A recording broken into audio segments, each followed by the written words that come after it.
Good morning, good afternoon, and good evening. Welcome to the day 2 of the LCS-RNet 16th annual meeting. We are pleased to start the second day of the meeting.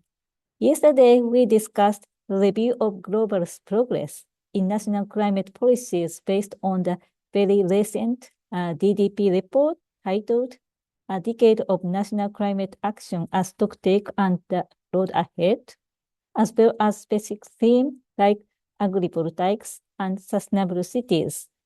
Today, day 2, we're focusing on the global stocktake and public participation. Then we will plan to have the final panel discussion on the future agenda. First, we'd like to invite Dr. Kyoto Tanabe-san, principal researcher at IGES, as a chair of the keynote session. So Tanabe-san, floor is yours. Thank you. Thank you, Ishikawa-san. And hello, everyone. I'm Kyoto Tanabe of Institute for Global Environmental Strategies in Japan. I'm very happy to chair this session on the global stocktake under the Paris Agreement, which is, in my view, one of the most significant events during these 10 years to bridge science and policy decision-making. We have two excellent experienced experts as speakers in this session. One is Professor Harald Winkler, School of Economics, University of Cape Town, and also well known as the co-facilitator of the technical dialogue of the first global stocktake. Another expert is Dr. Lana Alleluia Leis, a scientist at the RFFCMCC European Institute on Economics and the Environment. She was a contributing author of the IPCC 6 assessment report, Working Group 3 contribution, and also has worked as a consultant for the World Bank. In the interest of time, I would like to immediately invite Professor Winkler to give us his keynote presentation. Harald, please. Thank you very much for that. Sorry, can you hear me? Yes. Okay. Thank you very much for that kind introduction and for the invitation to present. Let me share my screen and you can see the presentation. Yes, very well. Okay, very good. So as invited, I'm going to speak to the Global Stocktake, and this meeting, of course, is 10 years since the Paris Agreement and looking at the achievements, but also the challenges in climate action. Just to give you an overview, I will, of course, emphasize that the global stocktake is central to the Paris Agreement, both ambition, but also its implementation cycle. It assesses collective progress towards achieving 6 long-term goals, and it has an extremely broad scope. It considers mitigation, adaptation, and under mitigation also considers response measures, and adaptation also loss and damage, and the means of implementation and support, which means finance, technology, and capacity building. And 2 very important cross-cutting themes are ambition and equity, and both, as I will explain, are based on the best available science. It's designed as an evidence-based policy-making process, which I know that this network attaches a lot of value to. I'll have some comment on my assessment on the extent to which it actually has been that. And then the GST outcomes inform 2 things: the preparation of the next round of NDCs, as well as enhanced international cooperation. This is just very briefly Article 14 of the Paris Agreement, which is the mandate. You can see there the collective progress to the long-term goals, which I've already mentioned. And at the end of Article 14.1, the reference to the light of equity and best available science. So that's right in the agreement itself. It says that the first one would be in 2023, more precisely ended in 2023, and every 5 years thereafter. And then the outcomes inform the NDCs as well as international cooperation. So just to elaborate a little bit more on what I mean by the broad scope, I've already and the different goals. The 6 temperature goals. So certainly the temperature goal often is very important, keeping 1.5 degrees alive. Increasingly, the emphasis has shifted from keeping temperature well below 2 degrees to indeed 1.5. And right at the top of this particular slide, which is a working paper, you can see there with Charlene Watson and Priti Bhandari, the temperature goal at the top is really very, very important.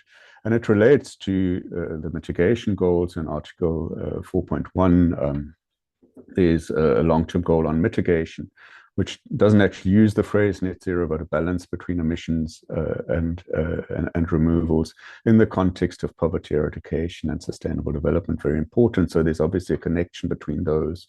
But equally, the higher temperatures, the more impacts, and so the global goal on adaptation.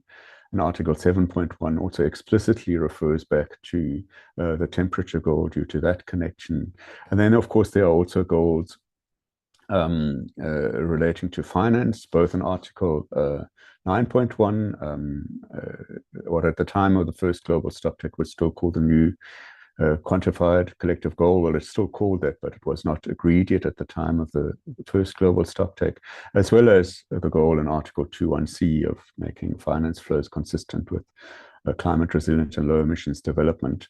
So two finance goals. And so this is just a picture to show that the complexity of how all of this relates. I'll also point to the connection to transparency, for example, of understanding, which is not explicitly in the Global Stocktake, but the reports from transparency are key input. And so in the overall cycle, this is a very broad scope across temperature, mitigation, adaptation, loss and damage, finance, as well as response measures. The Global Stocktake is popularly known as part of the ratcheting mechanism to increase ambition, and I think it's important perhaps to just remind ourselves of what we actually mean by ambition, not a word you find in the Paris Agreement.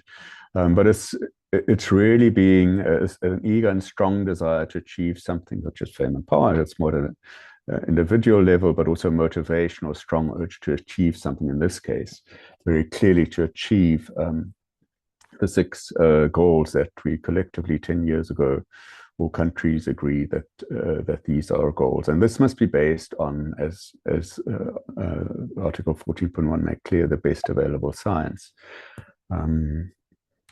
Just want to go next. So one important aspect that I want to, and here I want to start showing the connection between science and equity.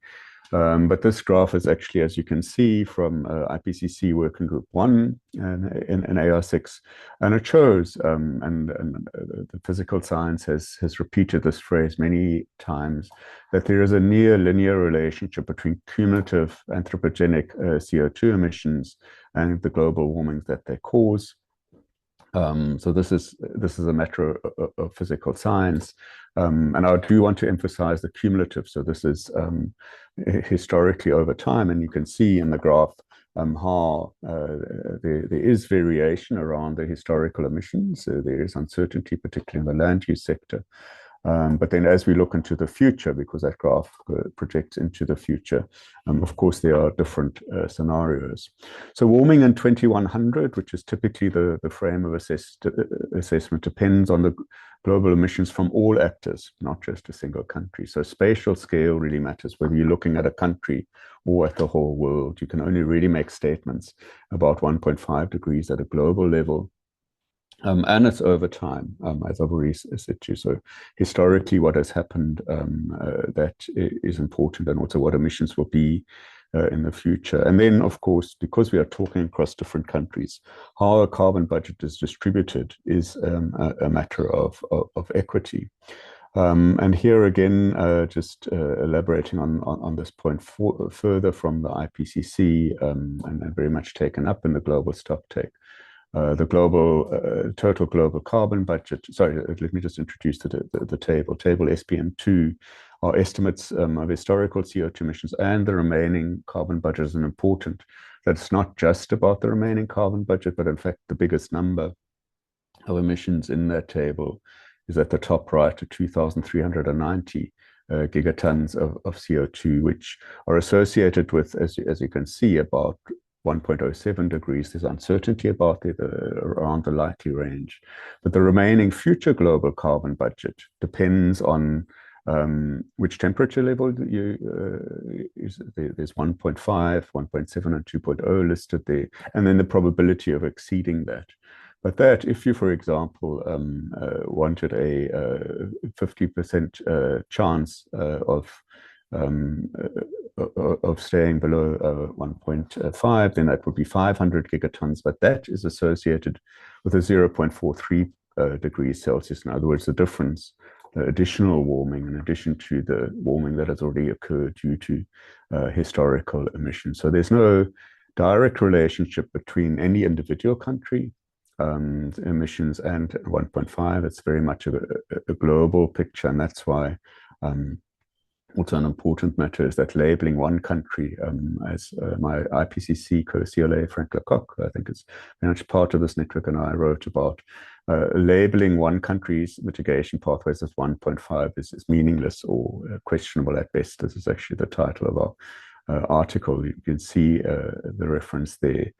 To make it meaningful, one must consider these three dimensions of time, space, and equity. And I think since this network looks a lot at long-term low emissions development strategies, it's just important to go into this in a little bit of detail.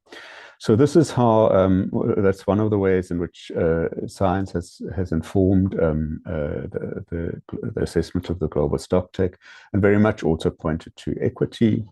Why equity is important? Well, firstly, it's in the agreement, as I've already shown, but also it is in order to reach agreement. So if countries, the negotiations are amongst parties, and if countries feel that others are not doing their fair share, then they're not likely to be willing to move ahead. And so you need equity to reach agreement, and indeed to increase ambition, to have that virtuous cycle where people feel others are also really pushing the envelope, doing more than is just the minimum.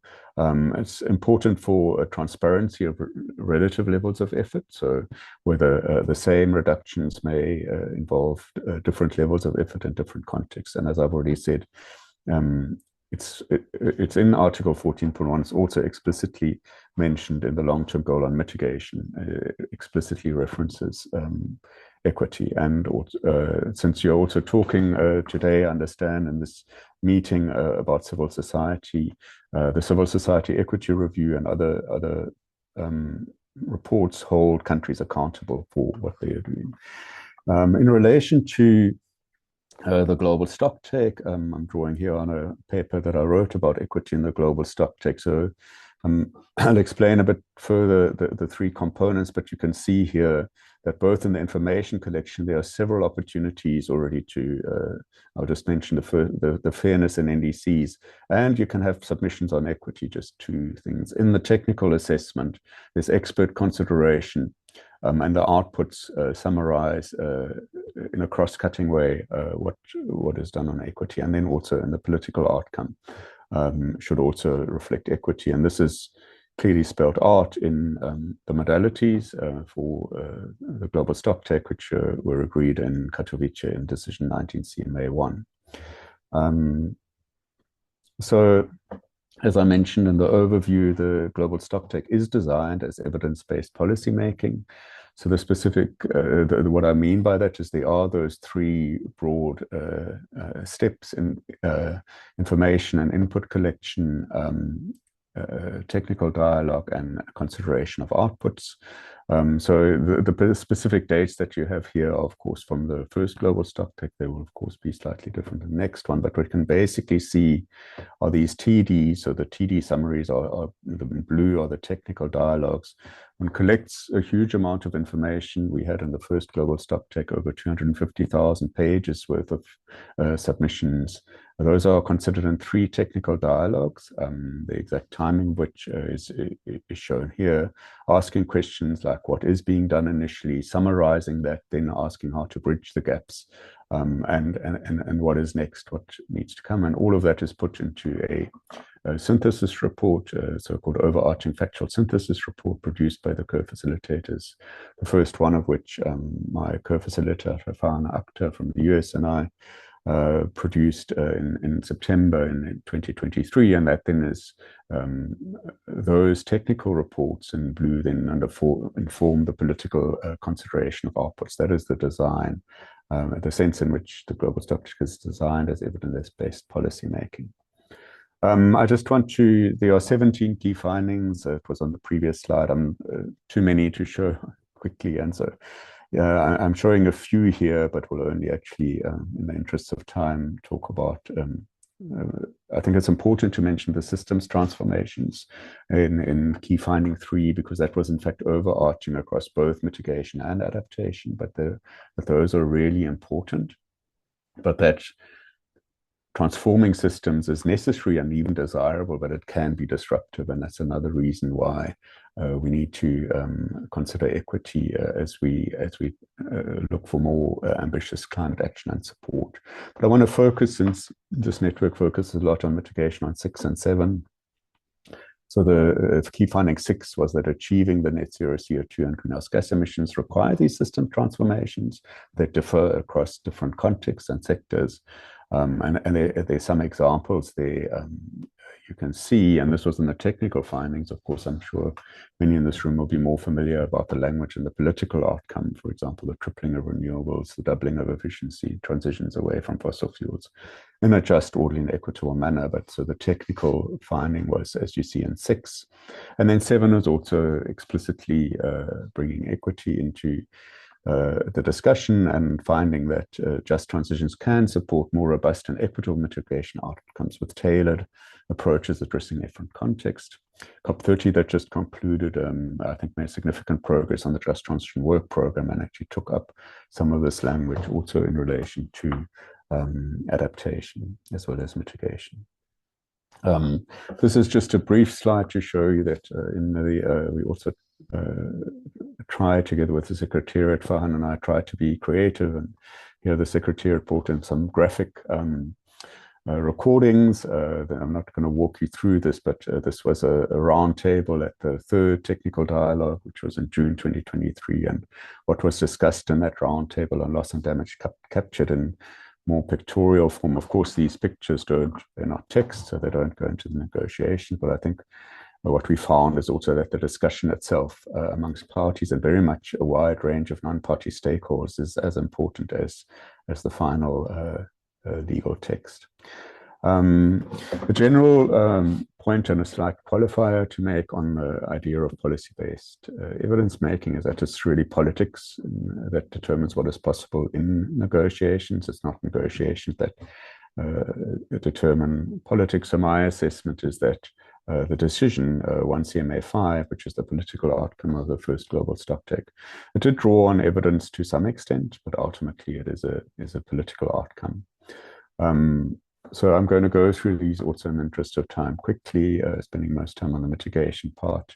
So the GST decision 1CMA5 is part of an overall UAE consensus, the outcome of the COP in Dubai in 2023, that acknowledged progress, particularly also on the NDCs at the time, but also said that more domestic mitigation measures would be needed. It cited the IPCC ranges. I've not listed them particularly here, but the 43% below 2019 by 2030 and 60% below 2019 by 2035, which of course are medians. And then it called on parties to take a wide range of policies and measures. And I've already mentioned some important one. I think it's also important in relation to the fossil fuel ones to highlight again that it is an just, orderly, and equitable manner.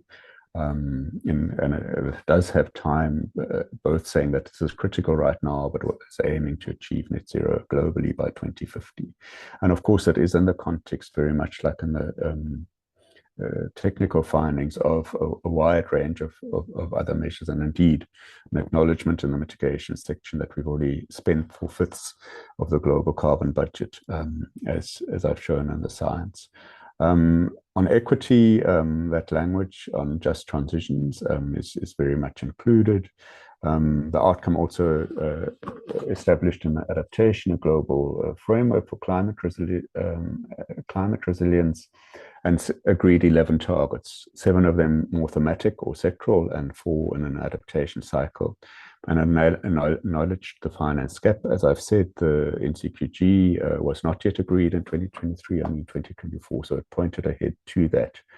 Then in terms of means of implementation and support, I think perhaps the most important thing to say is that certainly, particularly the technical dialogue, took an integrated view, by which I mean both the obligations of developed countries to provide finance under Article 9.1 and others to do so and mobilize, and the broader financial flows. But the one thing that limited what could be said on finance in 2023 was that the NCQG was not yet agreed. Loss and damage was also very important. A fund was established, and that's receiving ongoing work. And I think response measures is also worth a mention because it's got a close connection to mitigation. And there was a strong focus on economic diversification and just transitions. As I've said, the NDCs are both an input to the GST, but also each GST is to inform parties as they prepare their NDCs. And that is one of the reasons we have a GST is that we know that the sum of all the efforts that countries are making is insufficient. This is true in relation to mitigation, but also in relation to adaptation, and certainly in relation to finance. And we've seen that now that countries have increasingly said how the GST, well, it's the first time that countries have had a GST to inform their second NDCs, and those were, well, not all of those, but about 120 were submitted by the COP in Berlin. Also, the GST is supposed to inform something very important: enhanced international cooperation. And for finding these innovative forms of increased international cooperation, I think it's hard to overemphasize how important that is, particularly given the very difficult geopolitical context that we find ourselves in. So ultimately, the GST is seeking to address ratcheting up ambition in the light of science and equity across all areas of action and support. Okay, so then just to say that implementation of the first global stocktake in the negotiations has become fairly contested, particularly the matter of transitioning away from fossil fuels in a just, orderly, and equitable manner. This has been contested at the mitigation work program, in the so-called UAE dialogue, and the just transition work program in several places. But how that is taken forward is politically highly sensitive, certainly needs a lot of careful analysis, not only the modeling of pathways, but I think particularly in analysis of the political economy of such transitions and how to actually make them happen. And then finance is really critical, highly contested, and one of the reasons I think why there isn't more progress in other areas is because the finance is, we don't have calls for mitigation commensurate, consistent with 1.5, but we don't have finance commensurate with 1.5. And yeah, there's more progress on some other issues, which I won't go into now. But just to draw this to a close in terms of some thoughts, final thoughts on advancing the GST. So hopefully I've outlined some of the elements that happened during the first GST, but but how do we take it forward, looking to the next GST, which will actually formally kick off next year with some information collection, but then really get going in 2027. There have been some refinements to the process, just concluded now. One of the aspects of that will be different, and in my personal opinion, not good, in a good way, is that the 7th assessment report of the IPCC will very likely be too late for the second GST. Not entirely clear yet, because the IPCC itself has not decided, has been unable to agree timelines, but looking increasingly like that will be the case. It'll probably be conclude in India at the end of 2028, in other words, just after the next US election, which of course is important for the geopolitics. But it will continue to be absolutely central to the multilateral collective response, and that was very strongly reaffirmed in Berlin, and basing that on equity and science remains the way forward. And then my final comment, I think, is that I think the research community, of course, you will discuss, but for me, what is really stands out as important are the connections. That is not just focusing on mitigation as a separate piece, but its connections to finance, to adaptation, to temperature, and all other response measures is really critical. And then providing innovative ideas on how to do more, but not more of the same, really making a step change. So with that, thank you very much, and I hand back to you, Chair. Thank you very much, Harald, for your excellent and comprehensive keynote presentation. Now,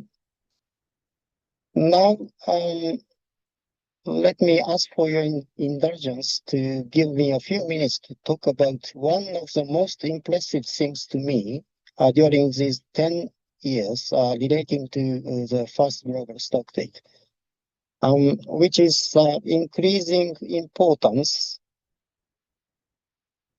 Let me share my screen.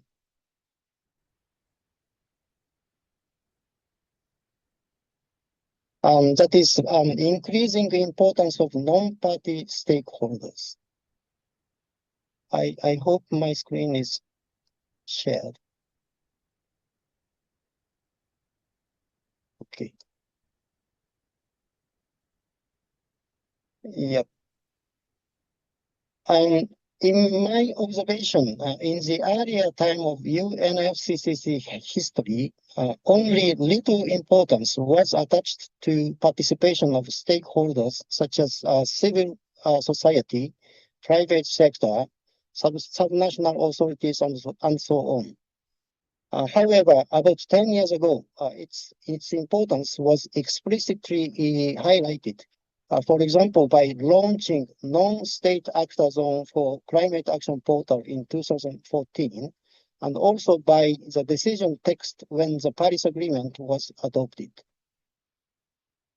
Since then, participation of non-party stakeholders has been greatly enhanced, particularly through the first global stocktake, in my view.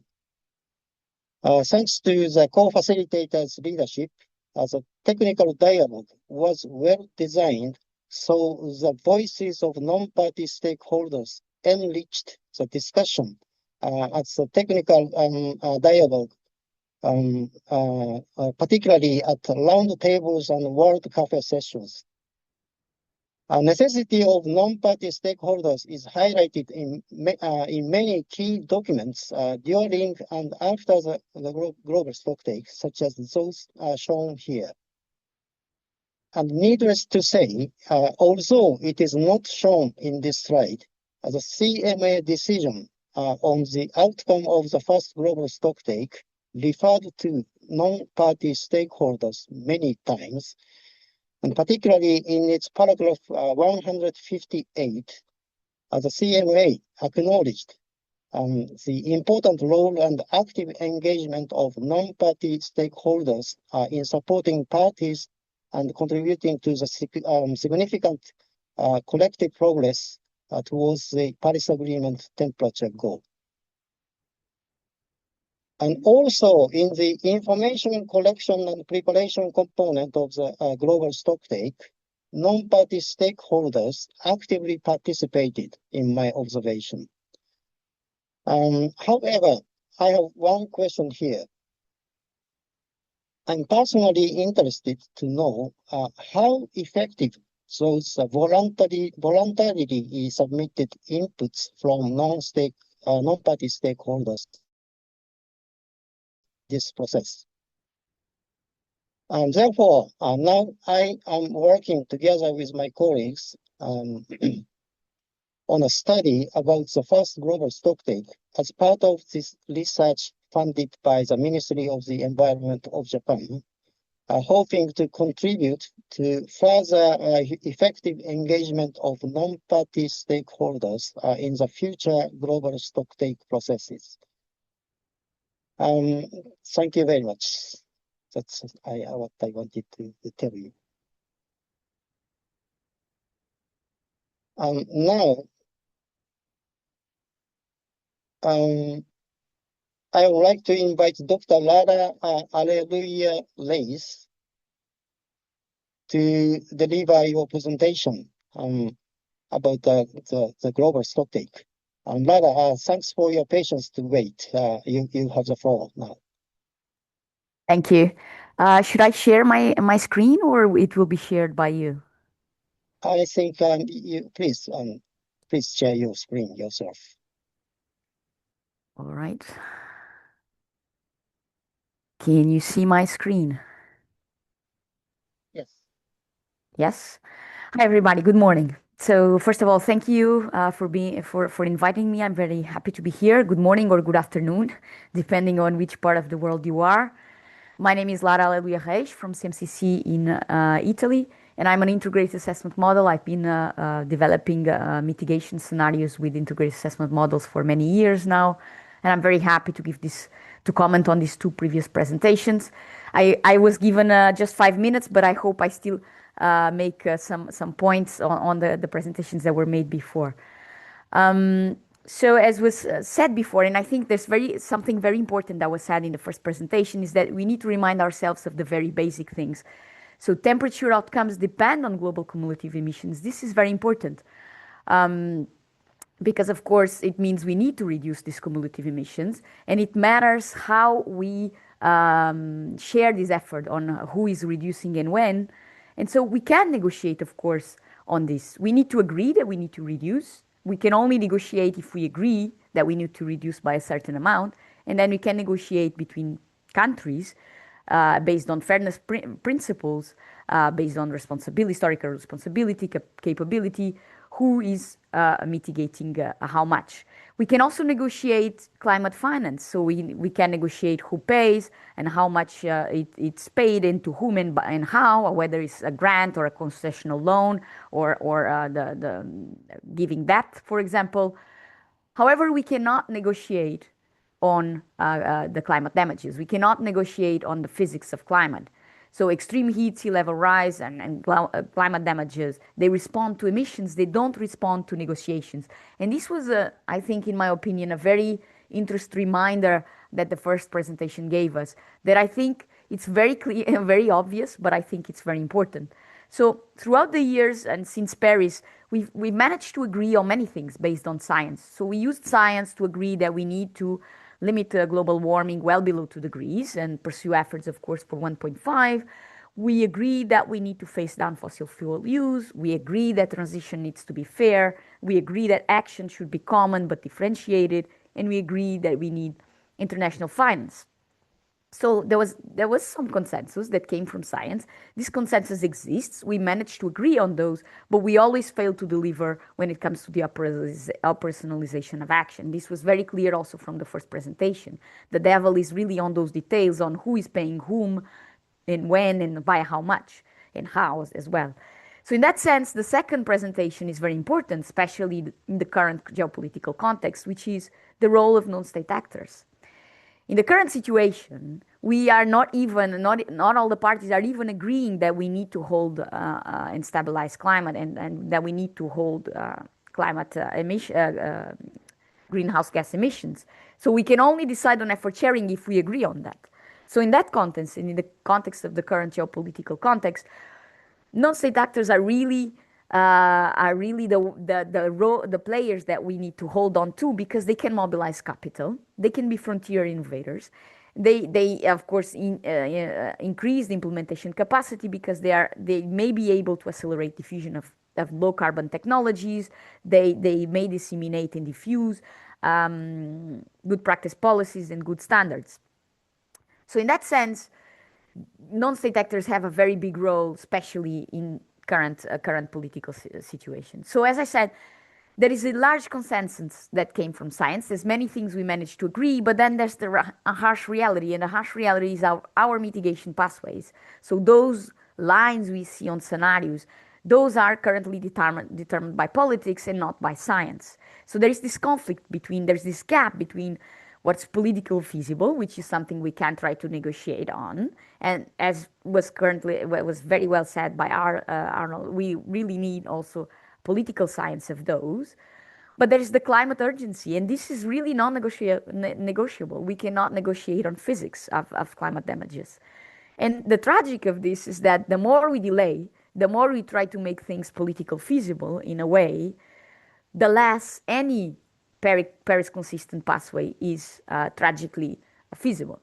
So it's kind of this paradox we have here, and this means we are left with the remaining carbon budget being shortened and shortened every year, and we are left with overshoot. And this means we are postponing the problem for future generations, and they will have to solve it in a much more, let's say, climate visible damage impacted world, and also in a world where the probability of conflicts may increase. At the same time, and as was said also in the first presentation, system transformations may also be an opportunity. So, of course, if we delay this because of political feasibility, we get into even higher infeasibilities, because then we need higher costs, more drastic reductions.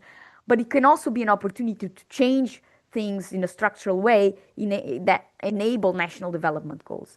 And this is what I wanted to tease to you, because I'm involved in this project. It's called the Development Social Economic Pathways, that basically tries to update the SSPs. So SSPs are the underlying socioeconomic assumptions we have for almost all the scenarios you see.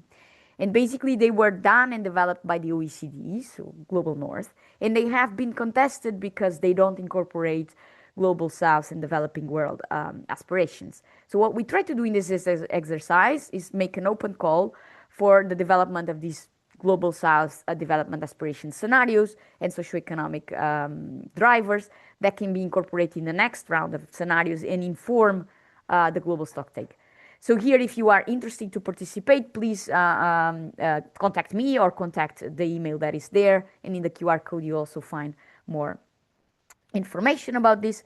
But I just wanted to say, and to finish up a little bit of what was said, and also about this initiative that I'm participating, that the next Global Stocktake has more chances of succeed if it's informed also by socioeconomic assumptions and drivers and scenario frameworks that are also well constructed with assuming the development aspirations of Global South, and not just dictated by what the Global North think is probable as well. Thank you very much. This is my mail in case you want to reach out to me. Thanks to all the speakers.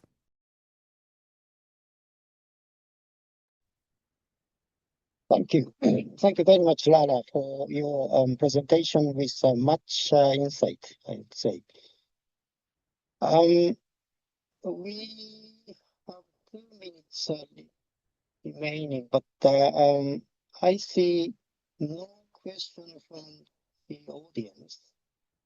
So, but only 2 minutes we have, so I'm not sure what we can do. But the next Global Stocktake will start already in less than 1 year, I think, right? In November next year, the next Global Stocktake will start, in my understanding.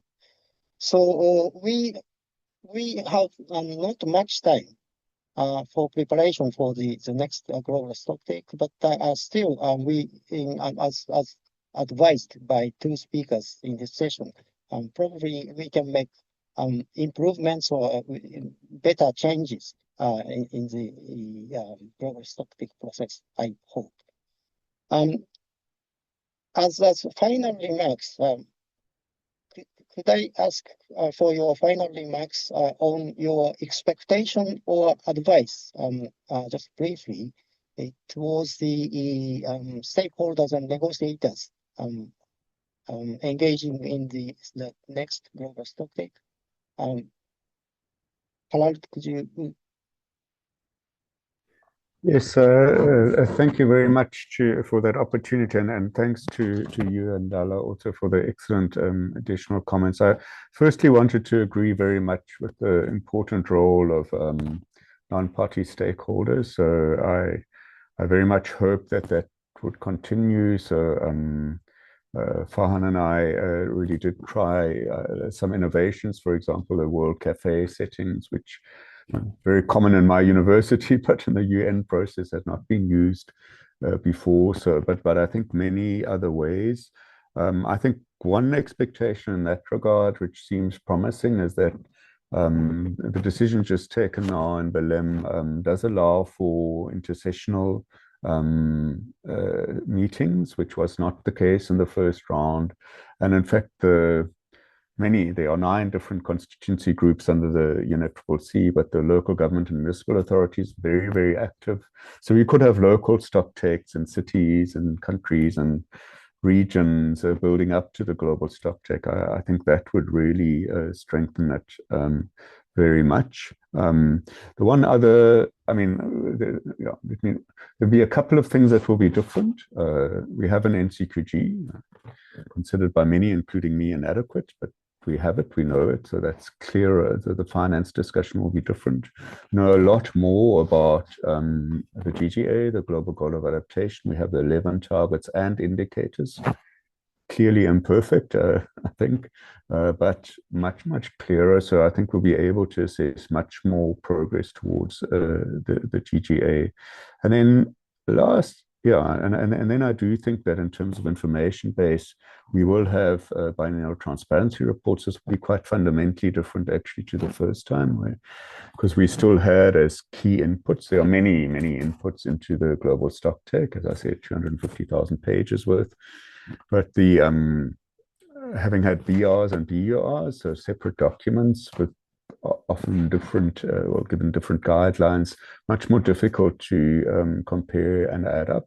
And while the BTRs will also not be all identical by a long way, there is more of a single format now, and I think that information base of the BTRs and what they say, certainly in relation to mitigation and both NDCs, but also the long-term low emissions development strategies and the just transitions to net zero emissions. I think all of those elements will be important, but also we're seeing that 90% of BTRs include adaptation.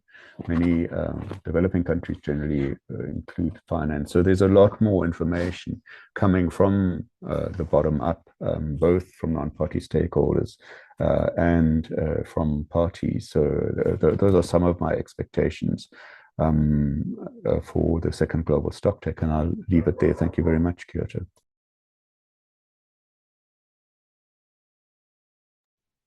Thank you very much, Harald. Lara, could we have your final remarks? Thank you. Well, I agree pretty much with everything that Harald said.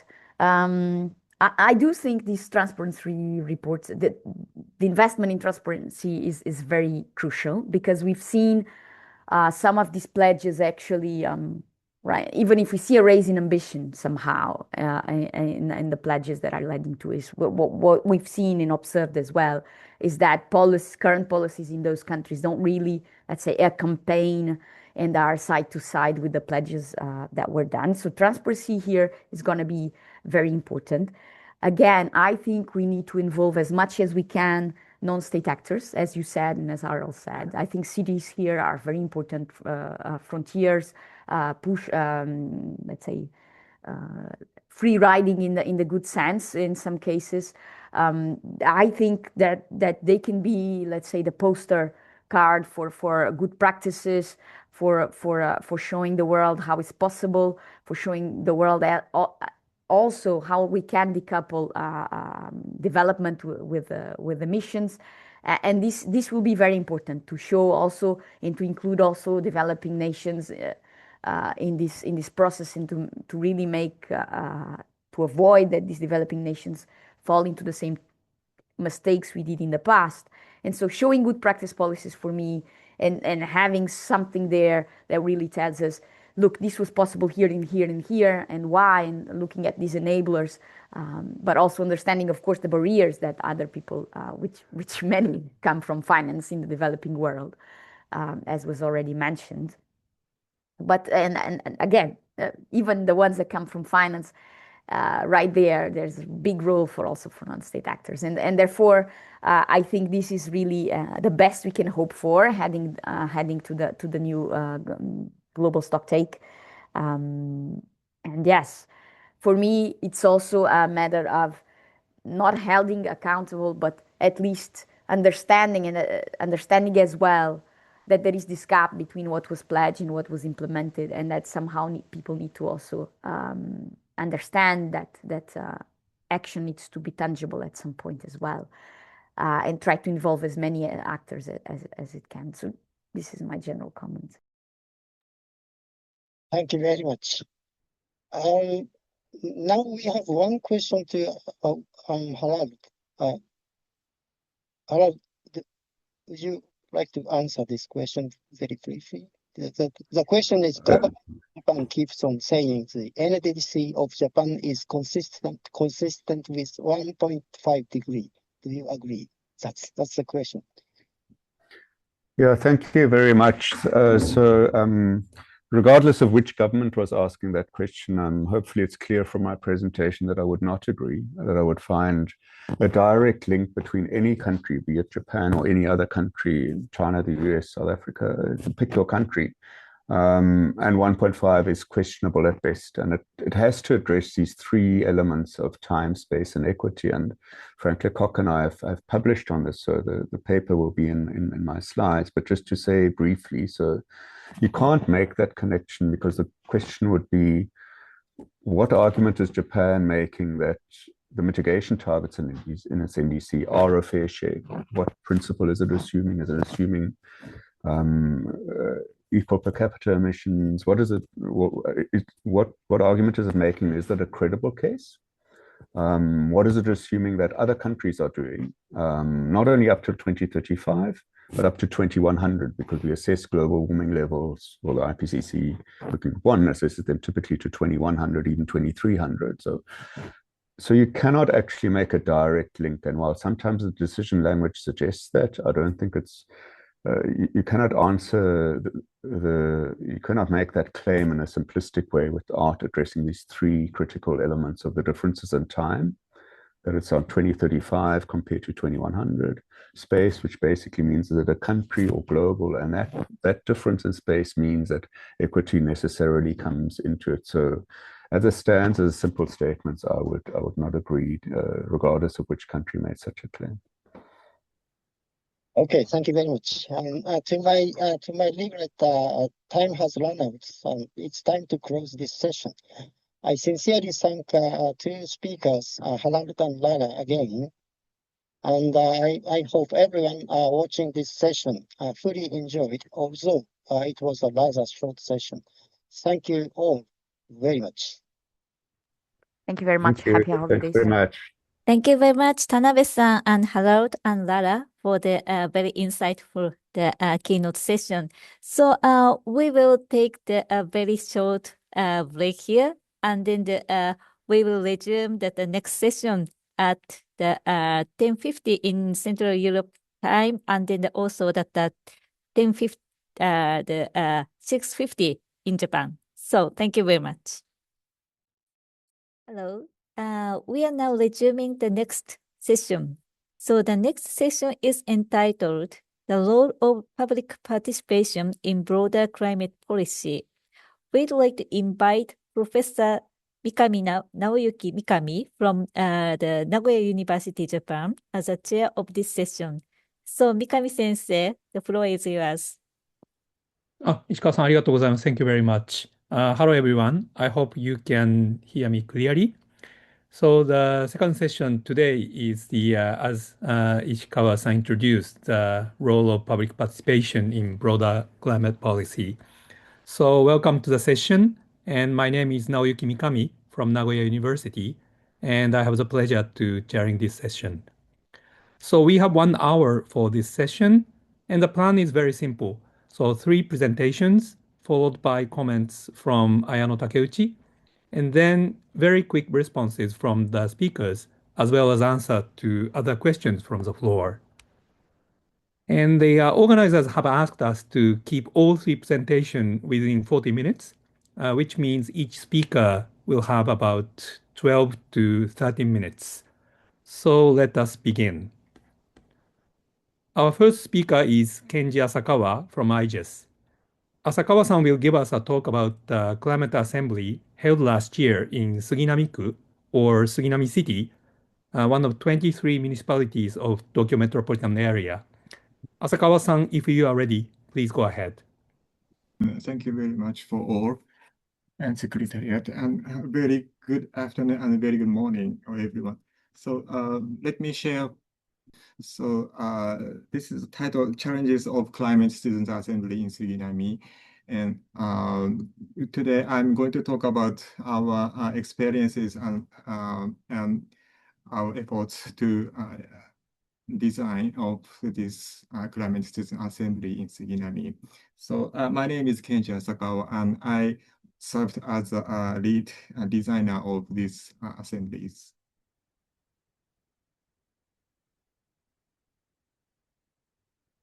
So today I divided my talk into 5 parts, and the first one is introduction of C9 experiment, and the second one is the core challenges, how to avoid the echo chamber, which is often found in the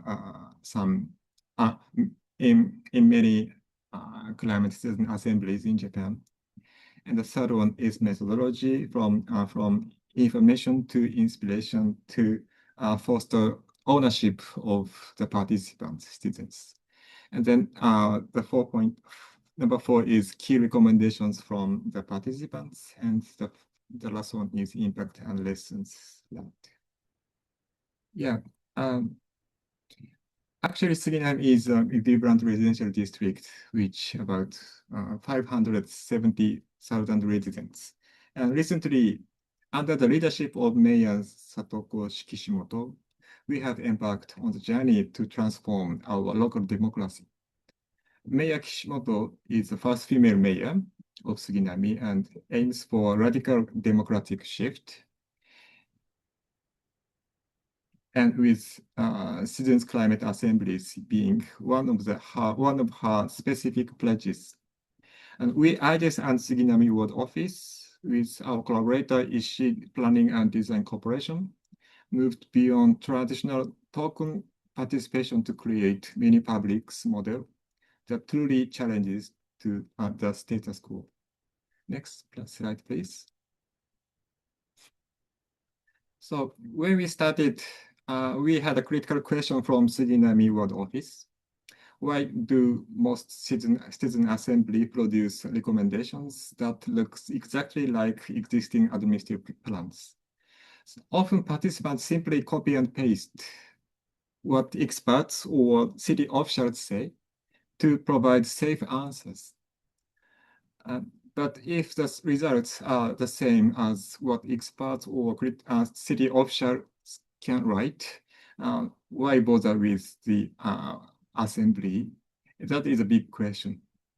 Why do most citizen assembly produce recommendations that look exactly the same? So our mission was to avoid such echo chamber. We wanted to bridge the gap between expert data and expert information and the lived experience of students. We wanted to see recommendations that the administration couldn't have come up with on its own. And then we created 4 core philosophies of Suginami models. Next. To achieve truly transformative outcome, we designed the assembly around 4 interconnected philosophies. They function like a single and continuous stream of logic. The first one is bridge knowledge and lived experience. Our first step was bridge the gap between expert knowledge and lived experience. We didn't want citizens to just study climate data. We wanted them to see it as part of their own lives. By translating technical information into the context of Suginami streets and homes, we set the stage for genuine engagement. The second one is ownership through deliberation. This bridge naturally leads to ownership through the deliberation. When people process information not just with their heads, but through their hearts and daily realities, they stop being passive participants. They become owner of climate crisis, and the breathing space we provided for emotional reflection was the key to this transformation. The third one is avoiding the copy-paste of administration plans. So once students take ownership, the copy-paste of administrative plans disappears. They no longer simply repeat what they heard from experts or state officials. Instead, they produce authentic, sometimes broad proposals, recommendations like systemic changes to waste management that only residents with the true sense of urgency could imagine. The fourth one is moving from symbolic participation to substantive impact. So finally, this entire process culminates in our ultimate goal, moving from symbolic participation to substantive impacts, because the proposals are not so authentic and well-grounded in the citizen ownership. They possess a power that the administration cannot ignore. It moves the assembly from being a nice-to-have event to a must-have driver of the real policy change. Next one, designing for ownership. In order to achieve that goal, we focus on the 3 design pillars. The first one is inspiration over information. Instead of just lecturing with dry data, we invited diverse speakers to spark imagination. The second one is we created breathing time. After hearing from experts, we gave participants time to vent their raw emotions, fear, doubt, and excitement before jumping into the deliberation. They helped them process the information as their own story. The third one is strategic ambition. We focused on established strategic ambition. Many assemblies in Japan result in a mere to-do list of the policies. We wanted more. Following the model of the Scotland Climate Assembly, we developed statement of ambition, a set of guiding principle that underpin every specific proposal. We emphasized structural change over individual burden, shifting the focus from individual sacrifice to transforming social systems. One of our core principles was collaborative synergies, where citizens, business, and the administration pool their resources for a common goal. Next slide, please. Yeah, this slide shows the outline of Suginami climate citizen assemblies. The total participants is 77. 77 students were selected by sortation, and they select the 77 participants. It was selected among 199 responded students. That is responding ratio is 4%. And we targeted a sector, 4 sectors, and it's energy, transport, circular economy, and urban green.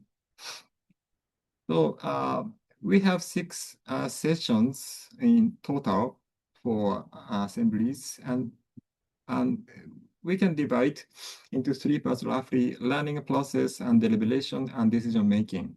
And we have breathing time between session 2 and session 3, means learning process and deliberation, to foster the emotional thinking. Next slide, please. So in the learning process, we focus on from information to inspiration to build mindset to foster ownership. We didn't start with technical data. We start with the 5 steps, and we tackled the tough questions at head on. Why local action matters, why student assembly is not a threat, but a reinforcement of local democracy. To ensure participants didn't just passively receive information, we addressed these 5 core questions at the very beginning to foster their sense of individual and collective responsibility. The first one is why must we address climate change at the local level? The second one is why must the current generation bear the burden for the sake of the future generations? And the third one is why use climate assemblies to discuss Suginami's climate assemblies? And fourth one is why is it necessary for Suginami residents to take the lead in taking action? The last one is how will Suginami world actually treat recommendations by this assembly? So we allocated 4 experts to answer those question steps. And then here, Mikami Sensei, you can find the third presenters to address why we use climate assemblies instead of administration or local assemblies. And we treated Mayor Kishimoto as a presenters, as expert, and to address how will Suginami world actually treat the recommendations made by these assemblies. So then, in typical assemblies in Japan, deliberation often starts immediately after the expert inputs. However, this usually turns the deliberation into a mere exchange of raw impressions. In order to prevent this, we intentionally created a dedicated time for emotional reflection before moving into the formal deliberation. And then by allowing participants to vent their feelings and share initial reactions first. Okay, next slide, please. So I picked up 3 impact recommendations from 3 sectors. The first one is waste, and students didn't just talk about recycling. They questioned the very definition of waste. What is the waste? And proposed worldwide composting systems. So that is something the administration had previously considered too difficult. So to this recommendations of the waste, the media, one of the media, Tokyo Shimbun, highlighted how a single resident's realizations is food waste not a resource. that moved local governments to start studying composting. And the second one is energy. The participants proposed Suginami Power, a local energy company to ensure resilience and local circularity. And the third one is mobility, and they suggested bold ideas like aerial walkways and ropeways to solve local transit gaps. These ideas were unfiltered and ambitious, exactly what we hoped for. The other media response to overall activities, overall recommendations, and Asahi Shimbun recognized Suginami as one of the first successful cases of implementing European Citizens Assembly's model at the Japanese local level. And the last slide regarding impact and lessons learned. The result of Suginami Climate Citizen Assembly were encouraging. And according to the questionnaire survey, 98% of participants felt a high level of satisfaction. And more importantly and impressively, 89% wanted to stay involved in climate action. But I think the real impact is in the governance. The mayor Kishimoto attended the sessions and committed a formal review of all 33 proposals, recommendations. And Suginami Ward Office has established cross-departmental task force for local climate action and mobilized the task force to implement these ideas. Our lessons from Suginami is clear. When we trust citizens with the right design and give them the space to use their own voices, they don't just follow the plan, they lead the way. Thank you very much.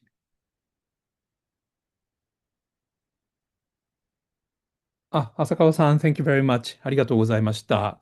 So climate assembly model has become an important tool for enhancing public participation in climate policies in many countries. And the Suginami case represent one of the most advanced Japanese example. So let us invite our second speaker, Steve Pye from University College London. Steve will present insight from the EDRC citizen panel. Steve, the floor is yours.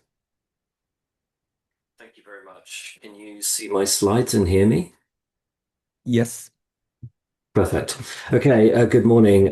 Thank you very much for having me. I'm really pleased to be here. Yeah, I wanted to talk about a project that we've been doing under the Energy Demand Research Centre in the UK called Our Energy Futures.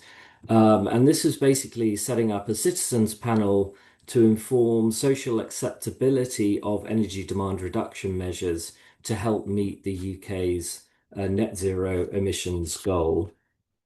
So I just want to give a brief overview of the policy context that we're working in, the previous work we've done on energy demand reduction and why it's useful, but why it's insufficient, and then the opportunity to run a citizens panel and to think a little bit about the emerging insights from that. I must stress that this is kind of work in progress, so it's not completed, but it's a fair way through.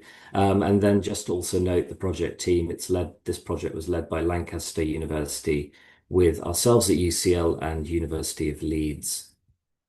So just some UK policy context. This graphic shows the trajectory of emissions reductions in the UK. You can see that we are around 50% reduction in 2025 relative to 1990 levels. And most of the reductions have come through decarbonisation of the power system and industry. And now we're getting into the hard stuff. So reductions in terms of buildings and transport to get to net zero by 2050. So we do need a stronger reduction on energy demand reduction in end-use sectors. But our sense was that actually policy and strategies weren't really focusing in this space, and there was still an emphasis on energy supply measures, which are also crucial and really, really important. So we started doing some work over the last 5 years on this whole topic of energy demand reduction.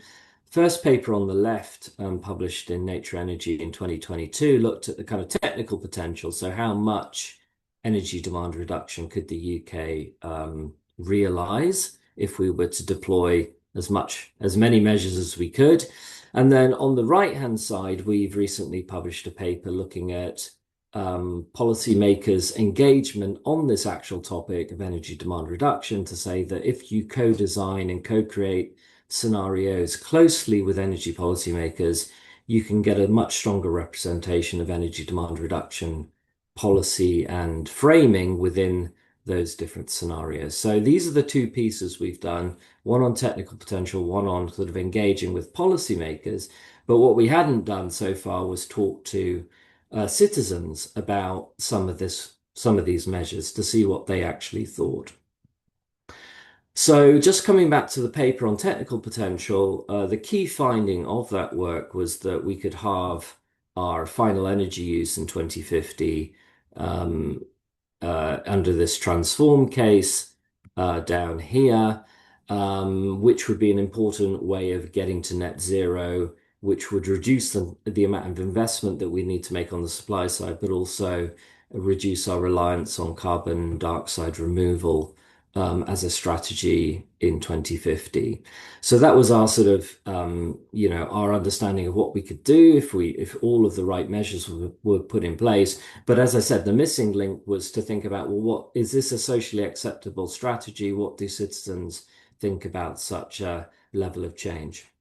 So that's why we decided to run a citizens panel to think about the social mandate for substantial reductions in energy demand to help achieve net zero, but crucially to also think about the conditions necessary to enable those reductions. So people are making choices, but are the conditions right to be able to make those choices? And I think from a methodological point of view, to think about how we could also bring modeling and quantification into this process as a way of helping citizens understand the implications of their choices on the net zero goal. So we run a citizens panel. It's a 40-person panel selected for representativeness across different socioeconomic dimensions, where people live, what their political persuasion is, etc. And it follows a deliberative approach of small group discussions, which is semi-structured and exploratory and allows for openness, depth, and thinking about conditionality. And as I say, one of the novelties I think we've brought to the process is also thinking about how quantification feeds into this process too. The overall structure is set out in this slide. So you can see over on the left-hand side, we have these 8 blocks that are running over a 2-year period. Currently, we're up to block 6. We just completed block 7, so block 8 happens in February 2026. We're looking at different blocks based firstly on the kind of sectors that people might be thinking about in terms of energy demand reduction, so nutrition, products, homes, and mobility. And then we're looking at all of this in an integrated way at the national level in terms of a whole systems perspective. So bringing all of that information together to think about what does that mean for the UK as a whole. In terms of the block structure, we have 2 online meetings to help provide some of the context to what we're going to be talking about, bringing experts in to provide that understanding of the topic. And then we have a Saturday meeting 3 in person, and then a follow-on meeting to discuss some of the modeling results that we've developed based on the deliberative conversations that have happened. Not to say too much on this, but in terms of the modeling, we're using bespoke sector-based modeling for each of the different sectors for blocks 2 to 5, trying to interpret panel-based deliberations and incorporate them into modeling to see what the implications are. And we're looking at this from a whole systems perspective too. Just to say a little bit about just to give an example of one of the blocks. So block 4 was on homes. we start with a framing question, which is how could we reduce energy demand from heating the nation's home in a way that's fair, so equity, save people money, so around affordability, and improve comfort and health, so some of those key co-benefits. And what we're doing is we're running lots of deliberation. Mainly in this block, we were focusing on heat pumps and building retrofit. And what we're trying to do is, through the deliberation, look at the acceptability of different measures, the speed of uptake of those different measures, and there's kind of conditions that citizens are interested in with respect to these different measures. So things like, needing to have equivalently lower comparable running costs to what they're already having in terms of heating their homes, support for upfront costs, ongoing support in terms of maintaining these different technologies, information and advice, and so forth. So conditionality is really, really important. And then what we can do is we can run the model based on that information to see whereabouts the panel decide they want to sit with respect to our technical potential level. So you can see in this graphic, the central graphic here, that in our transform case, for this sector, we got down to a 52% reduction in energy. The panel came out more at around 40% reduction, but based on a lot of sort of conditionality around the choices that they were making. So this is the kind of approach we're taking for each of the blocks.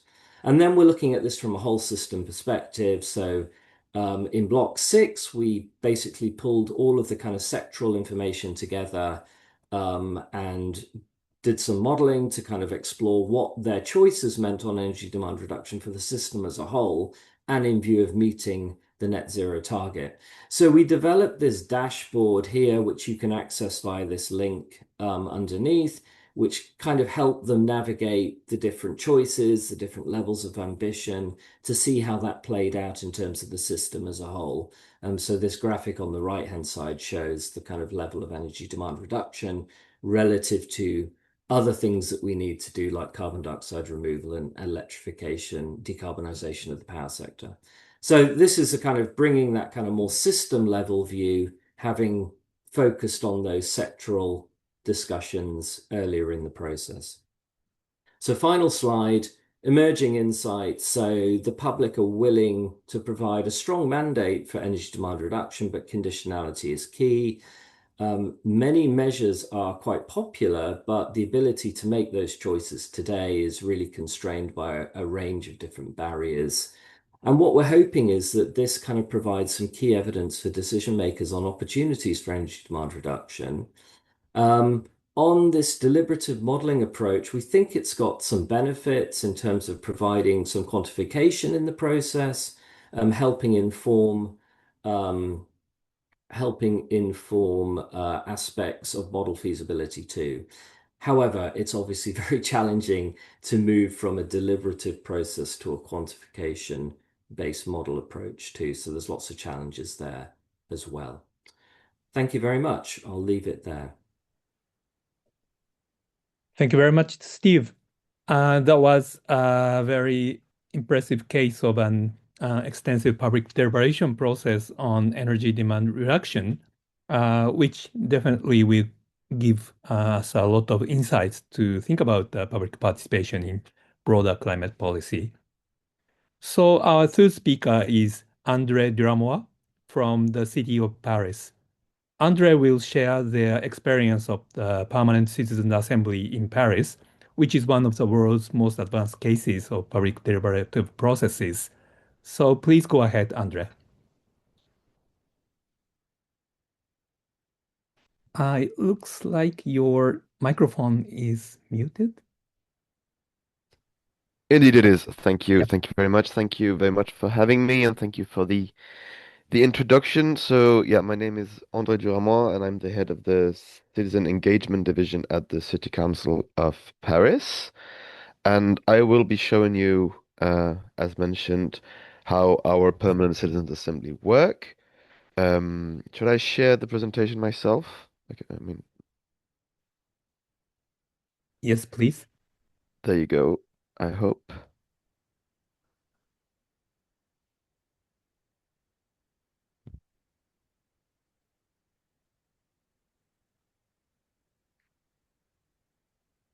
There you go. Yep. Can you see Perfect. it? Okay, Yes. brilliant. So just maybe as an introductory remark, the Citizens Assembly in Paris is not only about climate change or climate-related issues. We have touched on it, of course, in the framework of some of the topics they've been working on, but it is from the very beginning explicitly a broad citizens assembly that can work on a whole array of different topics. But before starting, I would like to say that the methods that we're using here is first of all, it's quite similar to the first presentation about that was presented. And we also know about other cities in Europe who have been using the same methodology to specifically address climate change issues. I'm thinking about Copenhagen, for instance, or Brussels, who have also used more or less the same methodology. And I'll be delving more into that to the whole methodology and how we do things more than the actual aspect of like climate change. So, um, so maybe just a tiny little bit of history of why we created this citizens assembly. So I don't know if you remember that in France back in 1920 there was the Yellow Vests movement going on in France, and at the end of that, the French president organized what we call the Great National Debate. And so each city, each municipality had to organize their own local version of this. So we did one in Paris too. And one of the recommendations that came out of that general public debate was to create a permanent citizens' assembly to create a link between citizens and policymakers on the local level. So that took us about a year to conceptualize and create, and so we had our first promotion of the Citizen Assembly starting in 22. So the idea is that the Citizen Assembly can be a voice from the Parisians and a way to express themselves in relationship to the policymakers. And over time, it's also developed into being actually able to create law, like municipal, I mean, it's not actually law, but local regulations, we call it. We call them deliberations in French administrative uh, vocabulary, or a vow, which is more of like a general public uh, objective statement, basically, what we would like to do, ideally. Um, and so let's just go into the how it's actually how we do it, how we compose a citizens assembly. So I think this is almost a universal method nowadays. Pretty much every citizen assembly is composed like this. So we draw 10,000 people by lot. So that's completely random from the electoral rolls, and and they receive a letter saying, "Congratulations, you have been pre-selected to be part of the Citizen Assembly. Would you like to participate?" And then we get answers back from them. And we had 900 people, I think. Every year it's about 900 to 1,000 people who respond positively, which is quite a lot, I think. So that's like 9%. Um, and they also provided information about themselves. And then we do a second random selection, which is not exactly random because we do use quotas to guarantee uh, uh, that the people selected are representative of well, age groups, social classes, neighborhoods, etc., etc., etc. That's 80 people. But on electoral rolls in France, obviously, you're not going to have all the people in society that we would like to include. So we're also going to have a call for applications for people who are not EU citizens. That's 15 people. And also 5 seats uh, are allocated to people aged 16, 17, because we believe that political majority should be at 16. So that we end up with 100 people. And we do also, this is something that is not always the case, but we think it's proven quite efficient to actually give a compensation to people for participating. So they get about 50 euros per half day of work. Um, to put everyone on an equal footing, I guess is the idea. And we do also, when we try to include all these different types of people, we do also provide training in different key skills like public speaking, how to organize and participate in a group, which might seem more or less obvious to some, but really aren't to other people. So we try to make it as inclusive as possible with these measures. And then how does it actually work? So it's over the duration of a bit less than a year. So it's on from September to June, basically it's going to be. And we have two different workshops. So there's a deliberation workshop, and they pick an issue, a question from a short list of questions that the the elected officials of the city council have pre-selected. So normally there's 3 or 4 ideas, and they decide for one of them, and then they work on that one. This is to guarantee that there will be a political follow-up on this specific topic, and it is a bit more intensive. This is the most intense group of them all. So this is whole weekends, 4 or 5 times a year. And at the end, the output is an actual deliberation, as we call it, which is a piece of law, municipal law, that is then submitted to the city council for vote. The other group, the other workshop, is what we call the exploration workshop, where the members actually decide what topic they want to work on themselves. We have a whole process for deciding that, and it is a bit less intense. It's going to be all in all maybe 4 hours at the end of the day during the week, per month, basically. And the output of this is a vow, as we call it, which is a bit more of an abstract political statement that does not actually translate obligatorily into law. So it's more like we would like this and this and this and this, ideally. And it is still obviously debated and voted on in the city council, but it's not a hard piece of law, if you like. And we also, in addition to this, have a monitoring questioning space, which is a bit more vague, that takes place 1 week before every session of the city council. So we have city councillors, so elected officials, coming in and answering questions about, well, the news or about what is going to happen at the city council. So this is more of a more informal and dynamic kind of organization compared to the two others. Obviously, there are also plenary assemblies where people can share their works from different group, and where they decide on the different final documents that they want to present. So at the very end, we have this whole session where everything is presented in detail, and it's voted collectively before being submitted to the city council. Yeah, so it looks like this. So we have the same, it's more or less the same calendar as the one that was presented in the first presentation. We have a whole learning process in the beginning where, well, either they pick the topic, that's the very first thing to do, and then they get expert input, and this lasts for about, yeah, October to December, basically. Talking with experts, talking with officials, talking with public servants, etc., etc. Then there's the deliberative phase 3, where they then, with all this information, try to come up with actual recommendations on the topic.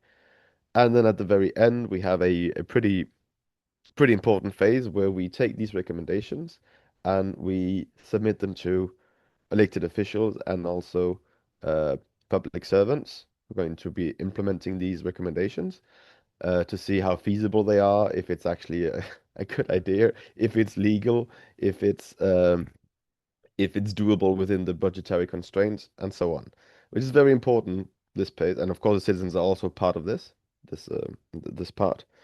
And after that, we end up with, normally, if everything goes well, with a list of recommendations that are doable, feasible, legal, and that can be submitted to the City Council of Paris and hopefully be voted on in June or July most of the time.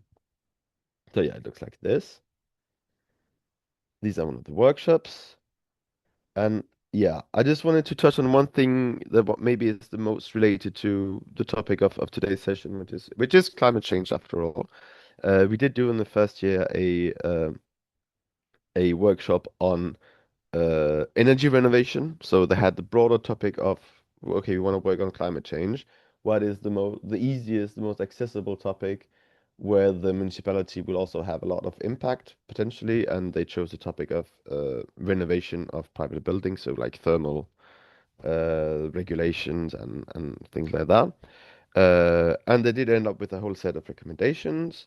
Uh, and one of them was actually, that's what I kind of wanted to get to, is that one of them was actually implemented quite quickly by the mayor, which was to raise taxes on house owners, except if they did start to renovate their homes. Basically, that was the deal, and it worked very well. Like it was a lot of people started renovating after that measure. So that was kind of a success on that front.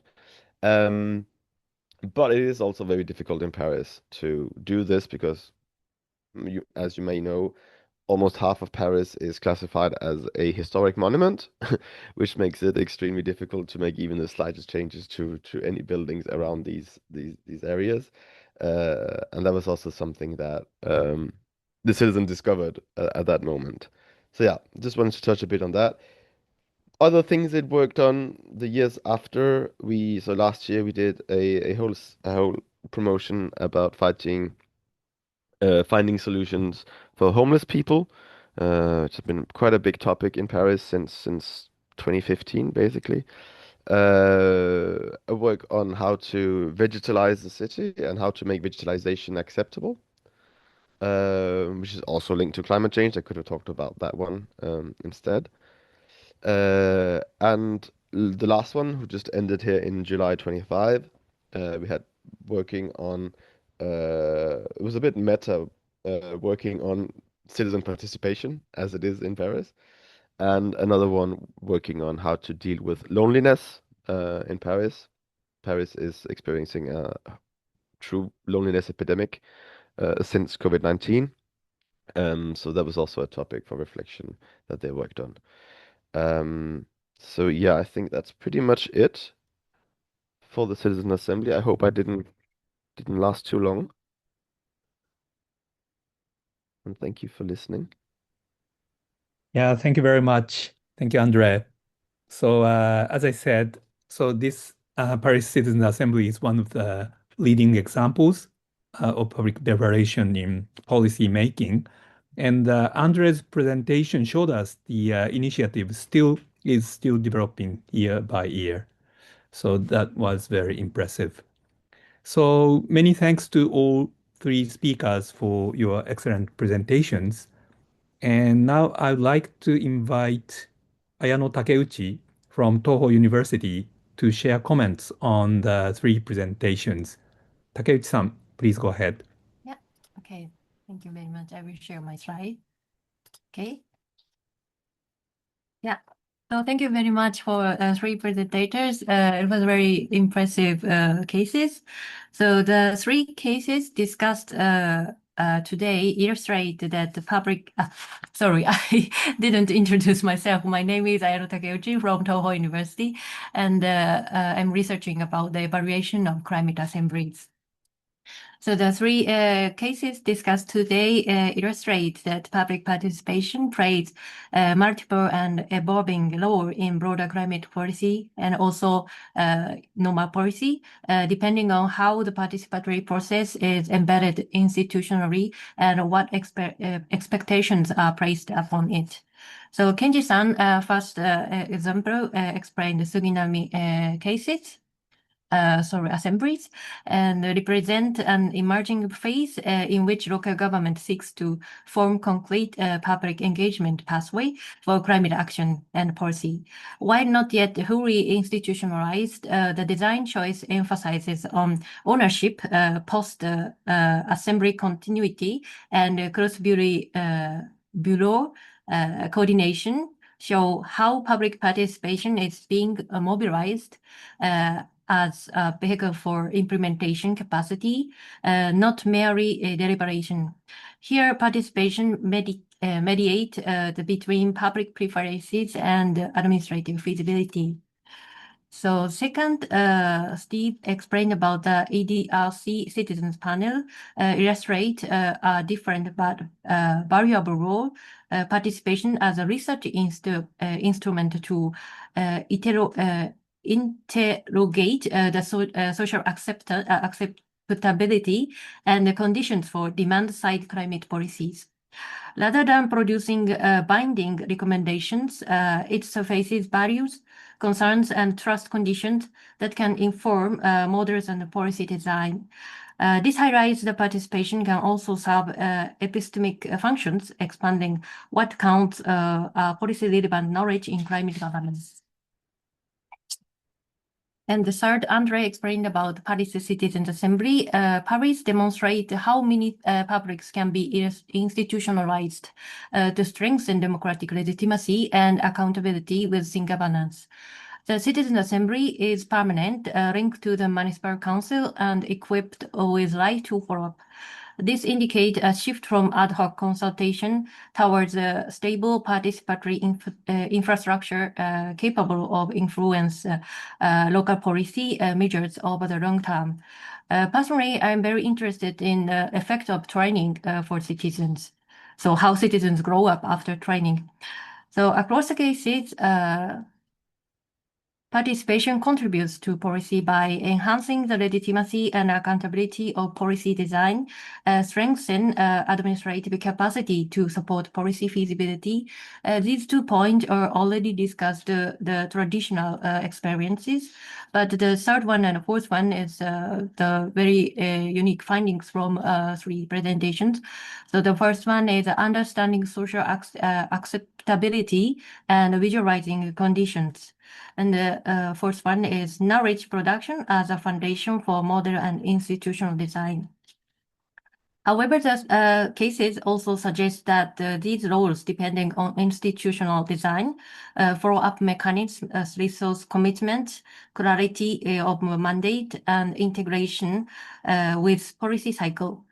Without these participatory outcomes, risk symbolic consultation rather than substantive climate action. So future climate governance must therefore approach participation not as a singular method, but as an evolving ecosystem ranging from institutionalized assemblies to implementation-oriented engagement to research-embedded deliberation, each contributing complementary forms of knowledge and legitimacy necessary for transformative climate policies. Thank you very much. 竹内さん、ありがとうございました。Thank you very much for your thoughtful and helpful comment. So we have about the 10 minutes or so for questions and discussions. So you can send questions to the speakers actually through the Q&A box. And so are there any questions here? Not yet. Probably no. So if there's no question, I have one question. oh, really? Yeah. So probably so while we are waiting for participants' question, I think speakers can respond to Takeuchi-san's comment very quickly. Yeah, yes, a very quick question. So my question is No. What I meant was the so 3 speakers can respond to Takeuchi-san's comment. me. Okay, thank you. And then move on to the Okay. participants and Takeuchi-san's questions. Yeah. So can I ask the 3 presenters to give just very quick responses to Ayano-san's comments? So can Asakawa-san start? Just quick response to the Ayano-san's comments. Thank you very much, Mika-sensei. And thank you very much, Takeuchi-sensei, for your comments on my presentation. So actually, as you all know, the ownership of the participation and ownership of the policy recommendation is very crucial. And that point I learned from Jibun Goto Gakai in Japan. And then that is one that can be the breakthrough of the mini publics in Japan. And yeah, thank you very much. Thank you, Asakawa-san. And then, so what about the Steve? What about the some feedback responses to the Ayano-san's comments? Yeah, thank you. A really, really great summary of the three interventions, I thought. I wanted to pick up, I suppose, on the point of legitimacy and accountability and how this kind of exercise can feed into the kind of policy process, decision making and design of policy going forward. I mean, at least in the UK context, as I said earlier in my presentation, there's we've done a lot of work from a mitigation perspective in centralized sectors, but there's a lot of difficult policy work to be done in terms of sort of interventions in people's homes, in terms of the transport choices they make and so forth. So I can see the agenda to net zero. It's already becoming politically strained and politically difficult.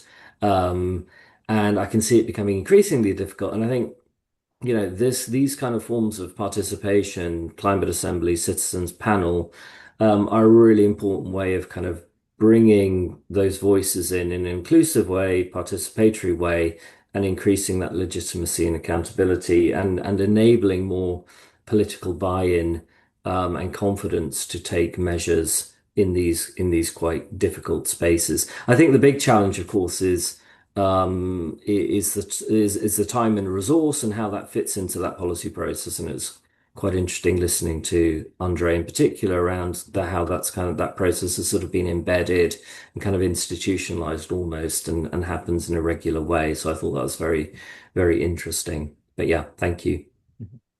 Thank you, Steve. So how about you, Andre? Any reaction to the great summary there.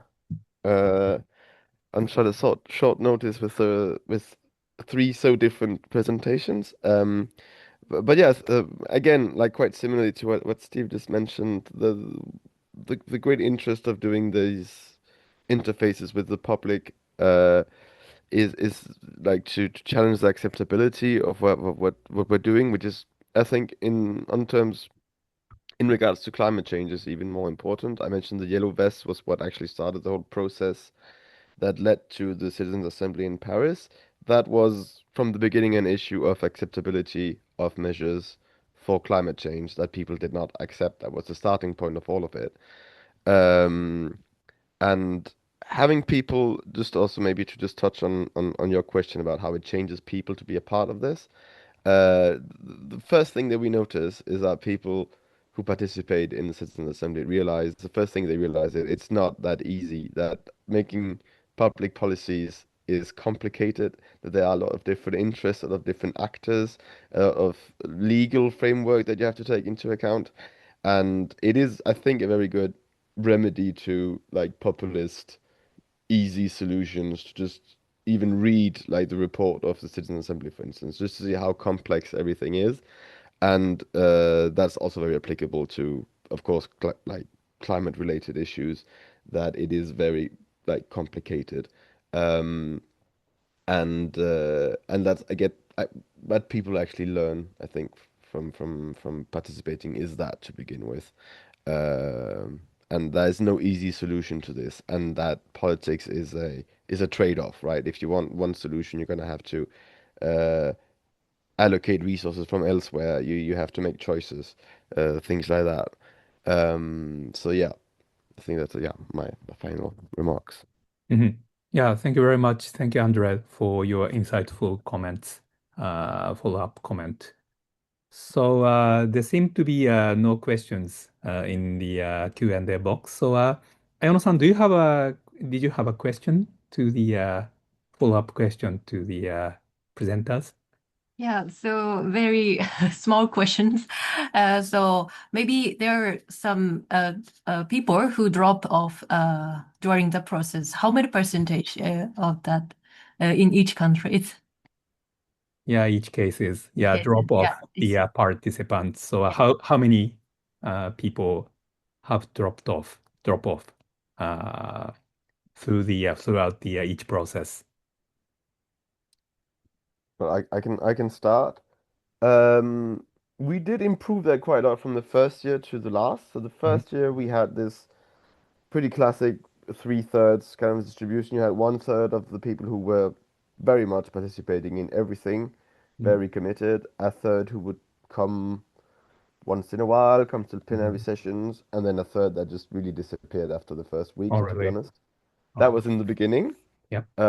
And now we that was obviously a problem, so we tried to mitigate that.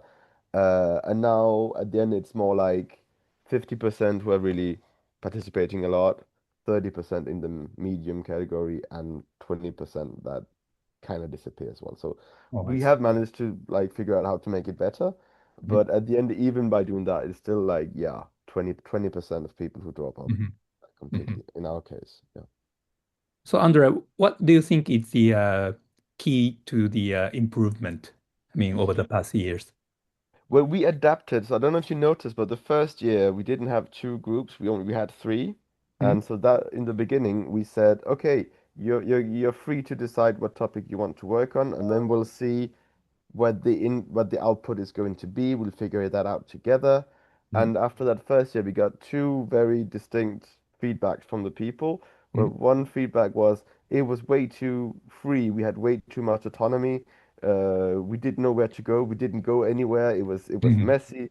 And the other feedback was the exact opposite, saying it was all way too directive and we couldn't do what we wanted. So we're like, okay, this is not going to work. We have to change this.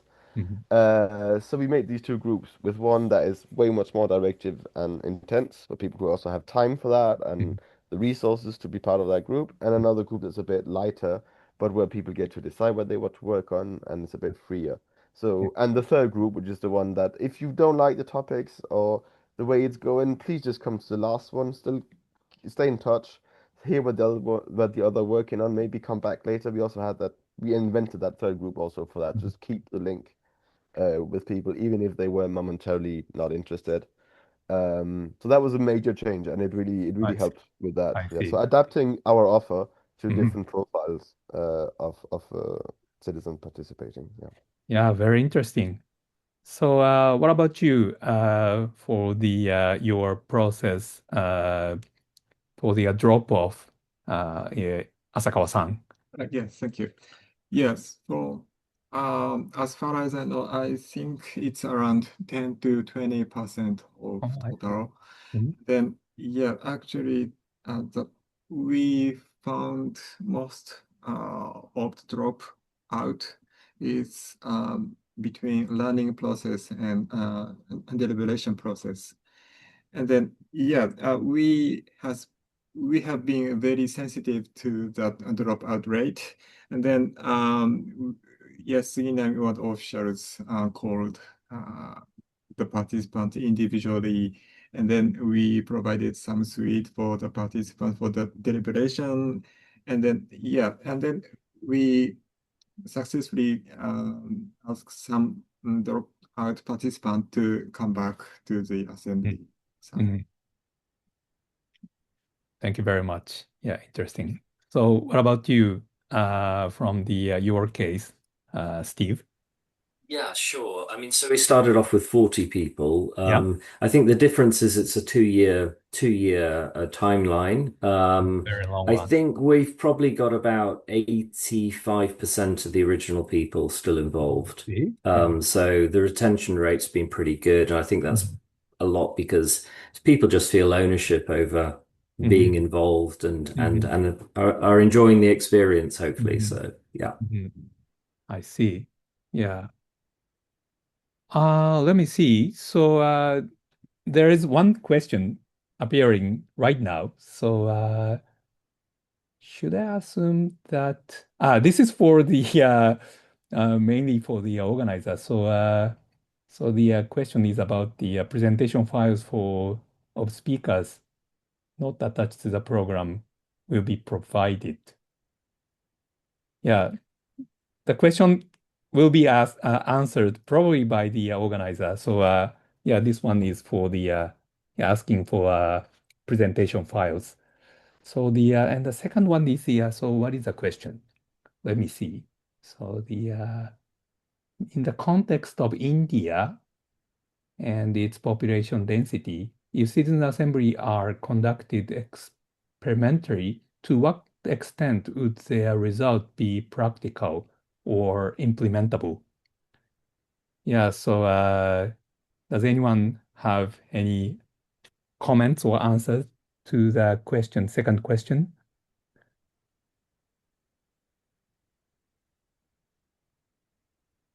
So yeah, Well, Andre, I mean, yeah, go ahead.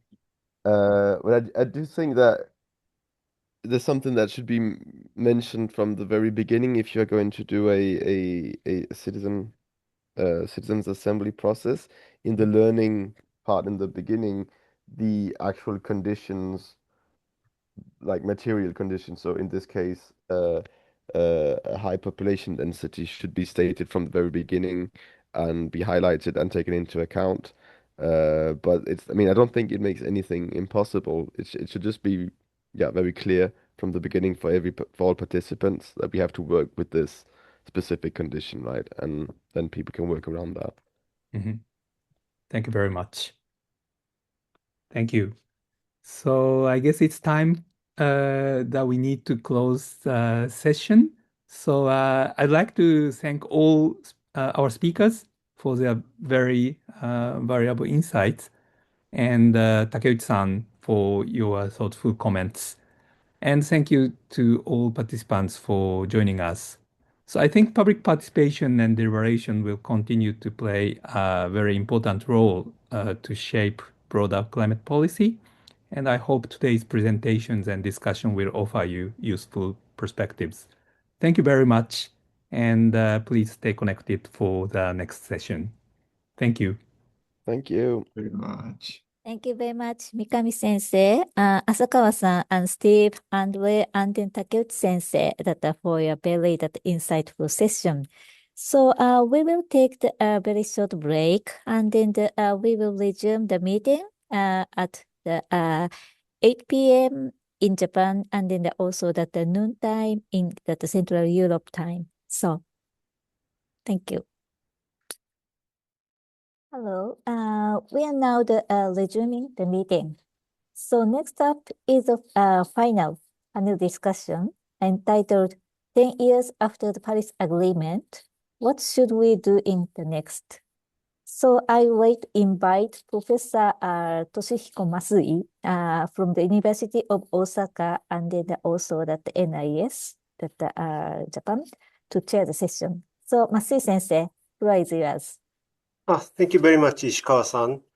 Good evening, good afternoon, and good morning, everyone. My name is Toshihiko Masui from the University of Osaka and the National Institute for Environmental Studies. Thank you very much for participating in the final session, last session, the panel discussion. Title is 10 Years After the Paris Agreement. What should we be doing the next? So this time, we invite 5 speakers, and we will discuss about what we should do toward for the next to achieve the net zero. Okay, so to open this session, we start at the international level. COP30 closed only recently, and much of the world is now asking what its outcomes mean for the future ambition and cooperation.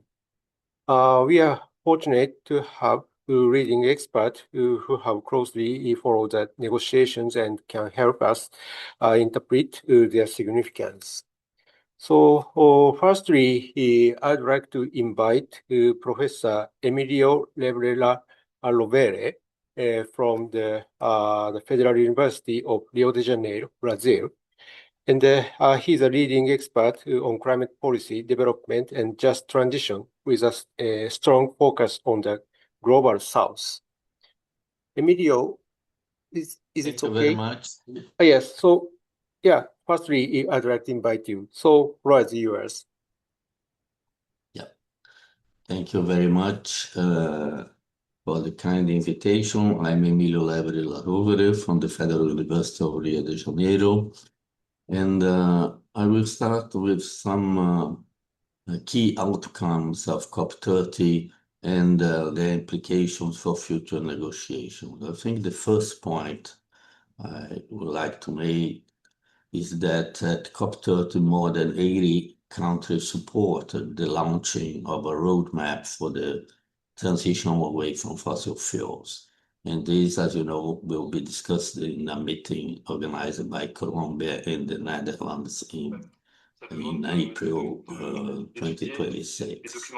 Second important outcome is the mission Belém to 1.5 degrees, because at COP30 we had 119 countries representing 74% of global greenhouse gas emissions who had already presented new NDCs, but with a commitment of only 15% of emissions reduction required by 2035.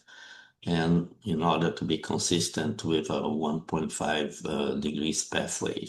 So one of the important outcomes of COP30 was also the launching of the Global Implementation Accelerator, which will focus on short-term actions such as the global methane pledge for reductions of methane emissions and nature-based solutions. The third outcome I would like to highlight is the trade and climate dialogue that was approved at COP30 with a 2 to 3 years work program, including the World Trade Organization on the subject of how trade can support climate actions, and including a forum on trade and climate integrated with the periodical, the regular world leader summits.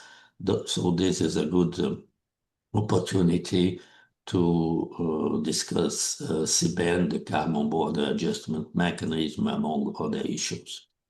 The fourth outcome is related to climate finance, which was one of the main goals of COP30. So we had the approval of the Baku to Belém roadmap to $1.3 trillion that was approved, and also a report by the Circles of Ministers of Economy and Finance covering multiple actions and sources of funding for national project platforms. Also in connection with climate finance, we had the launching of the Open Coalition on Compliance of Carbon Markets proposed by Brazil's Minister of Finance, with 11 supporting parties, including Brazil, China, EU, UK, Germany, France, Canada, Mexico, Chile, Zambia, among others. And finally, I would like to point from just transition and global south viewpoint more on the people and social dimensions. Also 4 points.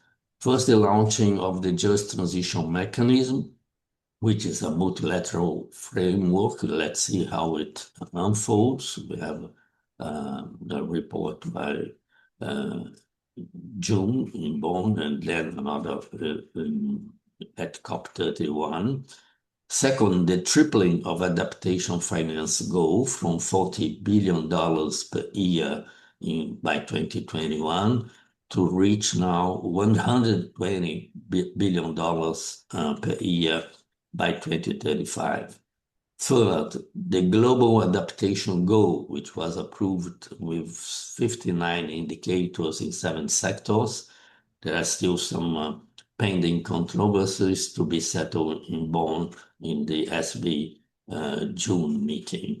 And finally, it's important also to highlight that this, I think it was the most inclusive COP of all, with representation of traditional communities, which were empowered to take the floor, to share their views, with the attendance of over 2,500 representatives of indigenous peoples, and the approval of the first global ethics stocktake about equity, inclusion, and responsibility. I will stay there in the sake of time for discussion, because of course the number of initiatives launched at COP30 was really impressive. Thank you very much. Thank you very much, Emilio. Yeah, thank you very much for summarizing the outcomes of the COP30. Okay, so next I'd like to invite Professor Paul Watkinson. Paul is a professor at the College of Europe and a former senior official in international climate diplomacy, who played a central role in negotiations leading to the Paris Agreement, and has extensive experiences in the UNFCCC process. So Paul, please start regarding the outcomes of the COP30. How do you see the prospects for the accelerating global climate actions, and can the COP process evolve into a more implementation-oriented forum? Paul, start. The floor is yours. Great. Well, many thanks for the invitation. Can you hear me clearly? Yes. Yes, good. Many thanks for the invitation. I'm glad to see that LCS-RNet is still an extremely active process. I remember being invited to meetings many years ago, and I think it's helped us over the years to build up an understanding of how we can build a transition we need. And so I welcome the opportunity to take part today. One slight correction, I have taught a couple of courses at the College of Europe, but I am not a professor there, but please, let's leave that there. So where are we after COP30? And I think Emilio gave an extremely good summary of the key outcomes. I won't focus on that. I think there's a term that many of us have been using over the years, which is the question of how we move from negotiation to implementation. We've just celebrated not just the outcomes of Belém, but the 10 years of the Paris Agreement a week ago. And I think it's given us an extremely powerful toolbox to work with as an international community, but also at a national level for implementing climate action, whether it's on mitigation, adaptation, mobilizing finance, and all the other challenges that we have. But of course, it doesn't solve climate change. Climate change comes from national policy implementation, involving actors at all different levels, national governments, local governments, business, citizens, and of course, it needs a huge amount more implementation.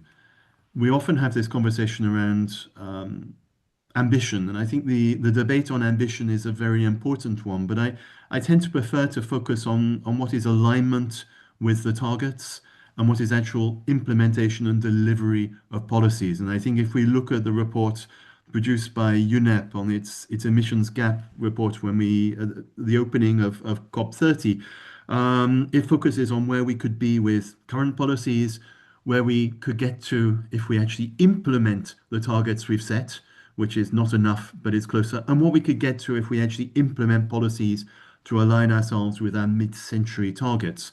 It still doesn't get us to 1.5, but it could bring us a lot closer.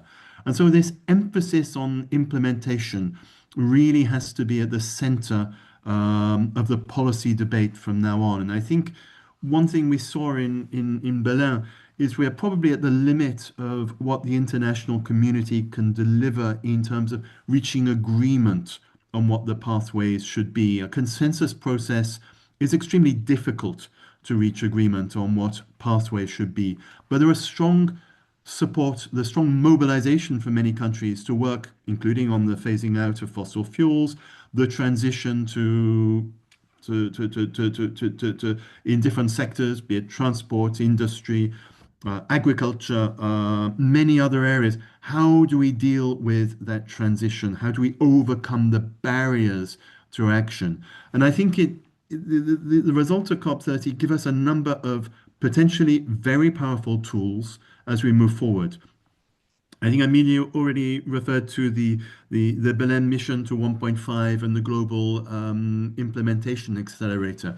I think for the moment, to be very honest, those are terms. I think the question is what goes into those words, what is actually delivered by the COP30 presidency, by the following presidencies, Turkey and Australia running COP31, Ethiopia running COP32. How do they deliver on the mobilization of action around this? Since I think increasingly what we need from the COP moving forward is less negotiation and more focus on how we really coordinate collaboration in terms of reinforcing action and overcoming barriers. And I will finish by saying I think there was a very interesting work done by the COP30 presidency and the high-level champions in reorganizing the action agenda under the COP, organizing it around 6 main thematic axes and developing, I think it's 117 plans to accelerate solutions. I think it's that level of granularity we are really going to need, and that won't come from negotiated outcomes. So, I mean, I've talked before the COP about developing an implementation forum in the COP with a real plan moving forward. And I think what the Brazilian presidency has given us and the international community has put in place in Belém is actually the basis we can use as a real implementation forum moving forward to strengthen action, to help overcome barriers, to help all countries and all actors to move forward. What's needed now is the determination to deliver on that. And I'm very conscious that the delivery is a very open question at the moment. It won't happen on its own. That needs drive, it needs political capital, it needs action. It also needs strong support from the research community on how to move forward, what the barriers are, and what actions can help overcome there. And I think that dialogue moving forward is where we need to be going. So a real focus, a pivot from COP30 towards the implementation side. That's what we now need to make deliver for the next few years, with in the vision in 2028, the second global stocktake of the Paris Agreement as a key rendezvous to see where we are, what further action is needed. I think that's the 3-year timescale we have to be thinking of to really make delivery. The global context is very difficult. Geopolitics are not going to help us, but we have to use that time as best we can. Thank you very much. Yeah, it's quite impressive one, especially on the focusing on the implementation. Yeah, thank you very much. So we'd like to invite third speakers. Third speaker is Professor Celine Kaufmann.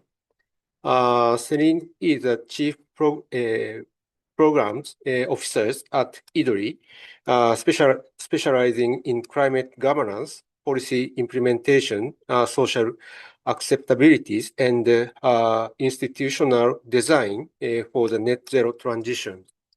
Celine, given that COP can only address certain issues, how might other arenas, such as the G20, play a complementarity role in the global climate governance? So, Celine, floor is yours. Well, thank you very much, and thank you for the invitation, and it's a pleasure to be here. And I'll try to be very complimentary to the excellent speakers that were before me, that I know, Emilio and Paul, by focusing indeed on what we believe are the complementary agendas that can continue pushing the climate action forward. So we heard very much, the focus on implementation. We heard as well from what Emilio was saying that the climate agenda is very much diffused the economic and the security agenda. It's going, beyond a purely environmental, approach to climate. And it's very much in line with the spirit of the Paris Agreement that was really calling for a systemic change a whole of economy and society change. And I think the growing focus that Paul, put forward on implementation really reinforces the need to consider the enabling environment and the drivers of climate action. But of course, it also means that those drivers and what needs to happen is also taking place outside of the UNFCCC. And it's also a collateral to other transitions that are happening, like the digital transition. And it's also a function very much of the change in the world powers. And for all these reasons, at IDDRI, we are very keen and interested in following the other platforms that are outside of the UNFCCC that can advance some core issues for climate, in particular the G20 as a political platform where big powers, emerging powers, and middle powers can still discuss at the political level and advance some more technical work in particular on the financial and the economic side of the story of the climate transition. And if you look at this year G20 that was hosted by South Africa, of course, it was very emblematic of the geopolitical tensions. We saw in particular the friction between the US and South Africa within the G20 context. But we also saw, and I think it was very important, the willingness of the countries, collectively and generally speaking, to address cooperation in areas that are causing frictions internationally, but are really important for the climate agenda. And, kind of addressing these international frictions are really the origin of the G7 and the G20. So if you look at the outcomes of this year's G20, you will see quite limited outcome in terms of sustainable development and climate directly.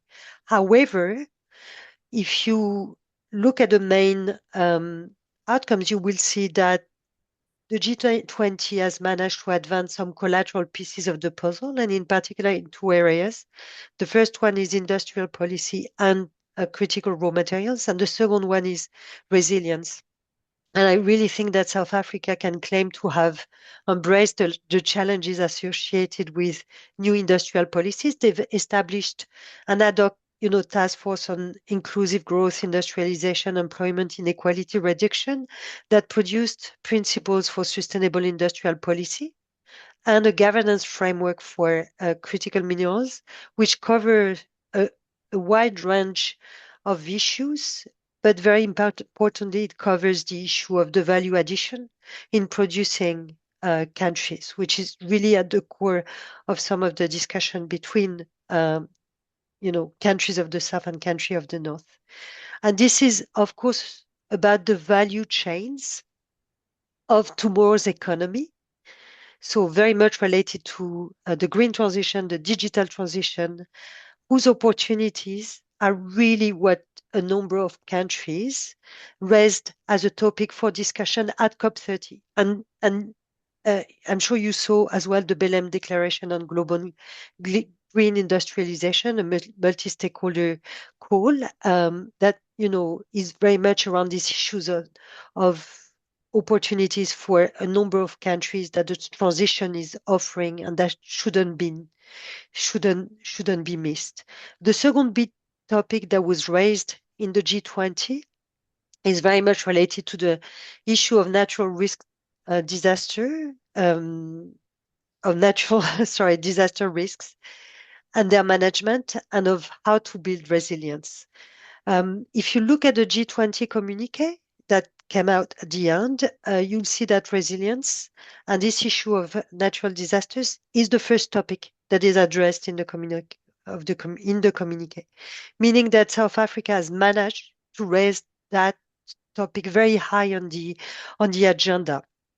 If you look at the details, you'll see as well that the discussions led to a ministerial declaration on natural risk reduction and the launch of high-level principles on investment in support of the reduction of natural risks.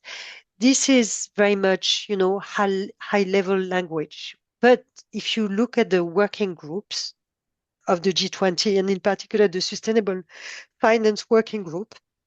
They really address the issue of adaptation, the limits of insurance processes, drawing on technical work from the World Bank and the International Association of Insurance Supervisors.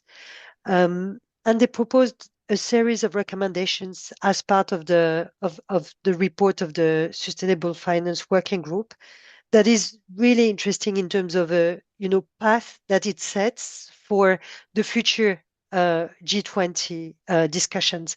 And of course, here again, you can really find an echo in what happened at the COP30, and in particular, the call that the UNEP's Forum for Insurance Transition issued for a global insurance task force that would actually address this issue of natural disaster risks and insurances. So we see again kind of a conjunction of issues between the COP and the G20. So what can we expect from the coming G20? Of course, this year, the US is hosting the G20, and we don't expect much in terms of pushing, these agendas. Although the issue of insurability is high on the agenda of the US as well, because they are facing some related issues of territories becoming more and more non-insurable, and of the sharing of costs between the public sector and the industry on that topic. We know the G20 will go to the UK after the US. So there's, a bridge that can be made to the UK. And meanwhile, France is actually hosting the G7 and has already flagged that they wanted to address two big issues. The first one is macro imbalances. And, industrial policies are typically causing a lot of frictions these days. So can be really, included under that broad heading. And the second core priority for France is the future of development partnerships, so of development cooperation, which very much as well at the core of discussions on climate in relation to finance. And the third aspect for the French G7 is that they said they wanted to reach out to BRICS countries. So, to draw synergies with the big emerging economies. So I think here we can expect some bridging from the French G7 on some of the topics that are core to climate. And I'll stop here. Thank you. Okay, thank you very much. Thank you very much for explaining the relationship between among the G20, G7, and the UNFCCC. Okay. So we'd like to move from the global scale issue to national level implications. But before starting the national issues, if you have the questions, please write your questions in the Q&A box. And at the time, please indicate who your question is for. Okay, so so we move to the national issues. Here, we explore how international outcomes translate into domestic policies and actions. It includes industrial change, energy system transformation, and social transformations. So to begin these issues, I'd like to invite Professor Stefan Lechtenbaumer. Stefan is a professor at the University of Kassel and an expert on industrial decarbonization and the transformation of heavy industry and energy-intensive sectors. So, Stefan, what potential implications might COP negotiations, especially around CBAM, have for the trade and heavy industry? So, Stefan, the floor is yours. Yes, thank you. Toshihiko, thank you for inviting me, and good morning and good afternoon to everybody in the room. Yes, the topic is the so-called unilateral trade measures, which is sometimes used as a proxy for the CBAM, but maybe that's too small. Maybe first idea from my perspective, it's really good that we are starting to discuss climate and trade together, because to me that's a a sign that we are becoming serious. And in that, I echo what Paul already said. And as somebody who has always worked on the implementation side and less on the negotiation side, I think that's really a good sign. I guess that's also because of the EU ETS and the CBAM debate, which has, of course, stirred up a lot of attention, concern, but finally, maybe even also some constructive work globally. And as far as I know, many countries are considering creating their own emission trading systems. Some are also talking about other CBAM schemes. So that's a big topic. And let me move to the heavy industries, so the industrial transition. And that's, in my perspective, it's mainly steel making, cement making, petrochemicals, some others such as aluminum. And just the first three of them, steel, cement, and petrochemicals, emit directly over 20% of global CO2, and that's increasing. So that's really an important sector. And one point from the technical transition was always a big issue that we need sort of say to tackle world markets, because all of these commodities tend to be traded in world markets to a different extent. And so the companies who convert these commodities into green ones, near zero steel, for example, will have the issue to compete with others still making conventional heavy polluting stuff. And basically not able, apart from the climate benefits, to offer any other benefits for their product. So that's really an issue. And I think for this problem, where we have already made proposals like steel decarbonization club, or other ideas on petrochemicals, or bigger ideas, the climate club is already existing, that negotiations could really become beneficial. Let me give you two examples where I think we see benefits. On the one hand, much of these discussions is, of course, on a technical level. Basically, it's on what is green steel, so how to measure that, measuring verification. On a bigger level, it's sort of about interoperability between carbon trading systems, CBAM systems, so that you sort of can make them interoperable. The European CBAM, of course, allows you to discount the ETS, so the carbon price that you paid in your home market. But also other instruments like using the funds that are created by that to support the industrial transition, because in the end, it's a huge investment to be done, and that needs to be tackled. So I think with discussing more on trade and climate, we will hopefully see a discussion that creates these instruments.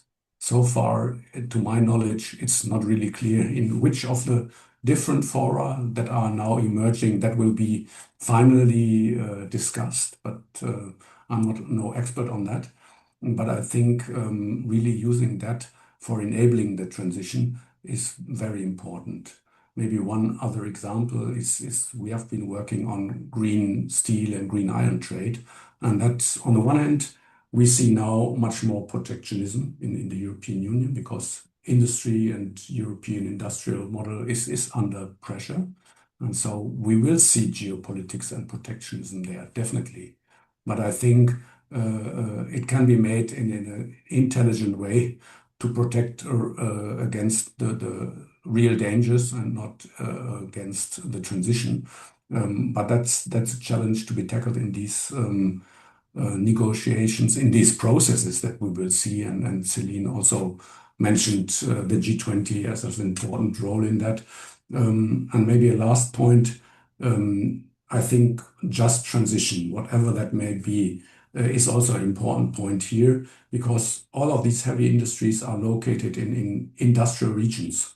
And as we now know, even oil workers claim just transition for themselves, sort of in a way, if you are in such a region, also partly rightly. I'm very much in favor of phasing that stuff out. It's a big issue. These regional aspects tend to be politically extremely strong and relevant. and we don't make progress if we put them together against each other. So the Chinese or South African or Brazilian industrialized regions versus American, European, Japanese regions. We have to find solutions to align that better. Maybe that's at the last point. So I think this trend that we are seeing that COP30 has brought much more to the forefront, probably has also been prepared in earlier negotiations, is very interesting, and we should really use this actively to combine that with our green industrial policy. Thank you. Thank you very much. Yeah, so of course the domestic activities are linked with the international one. So we will have to think about both the global one and the domestic one. Thank you very much. Lastly, we will invite the final speaker. Our final speaker is Professor Rob Gross. Rob Gross is a director of the UK Energy Research Centre, UK-ERC, and the professor of energy policy at Imperial College London.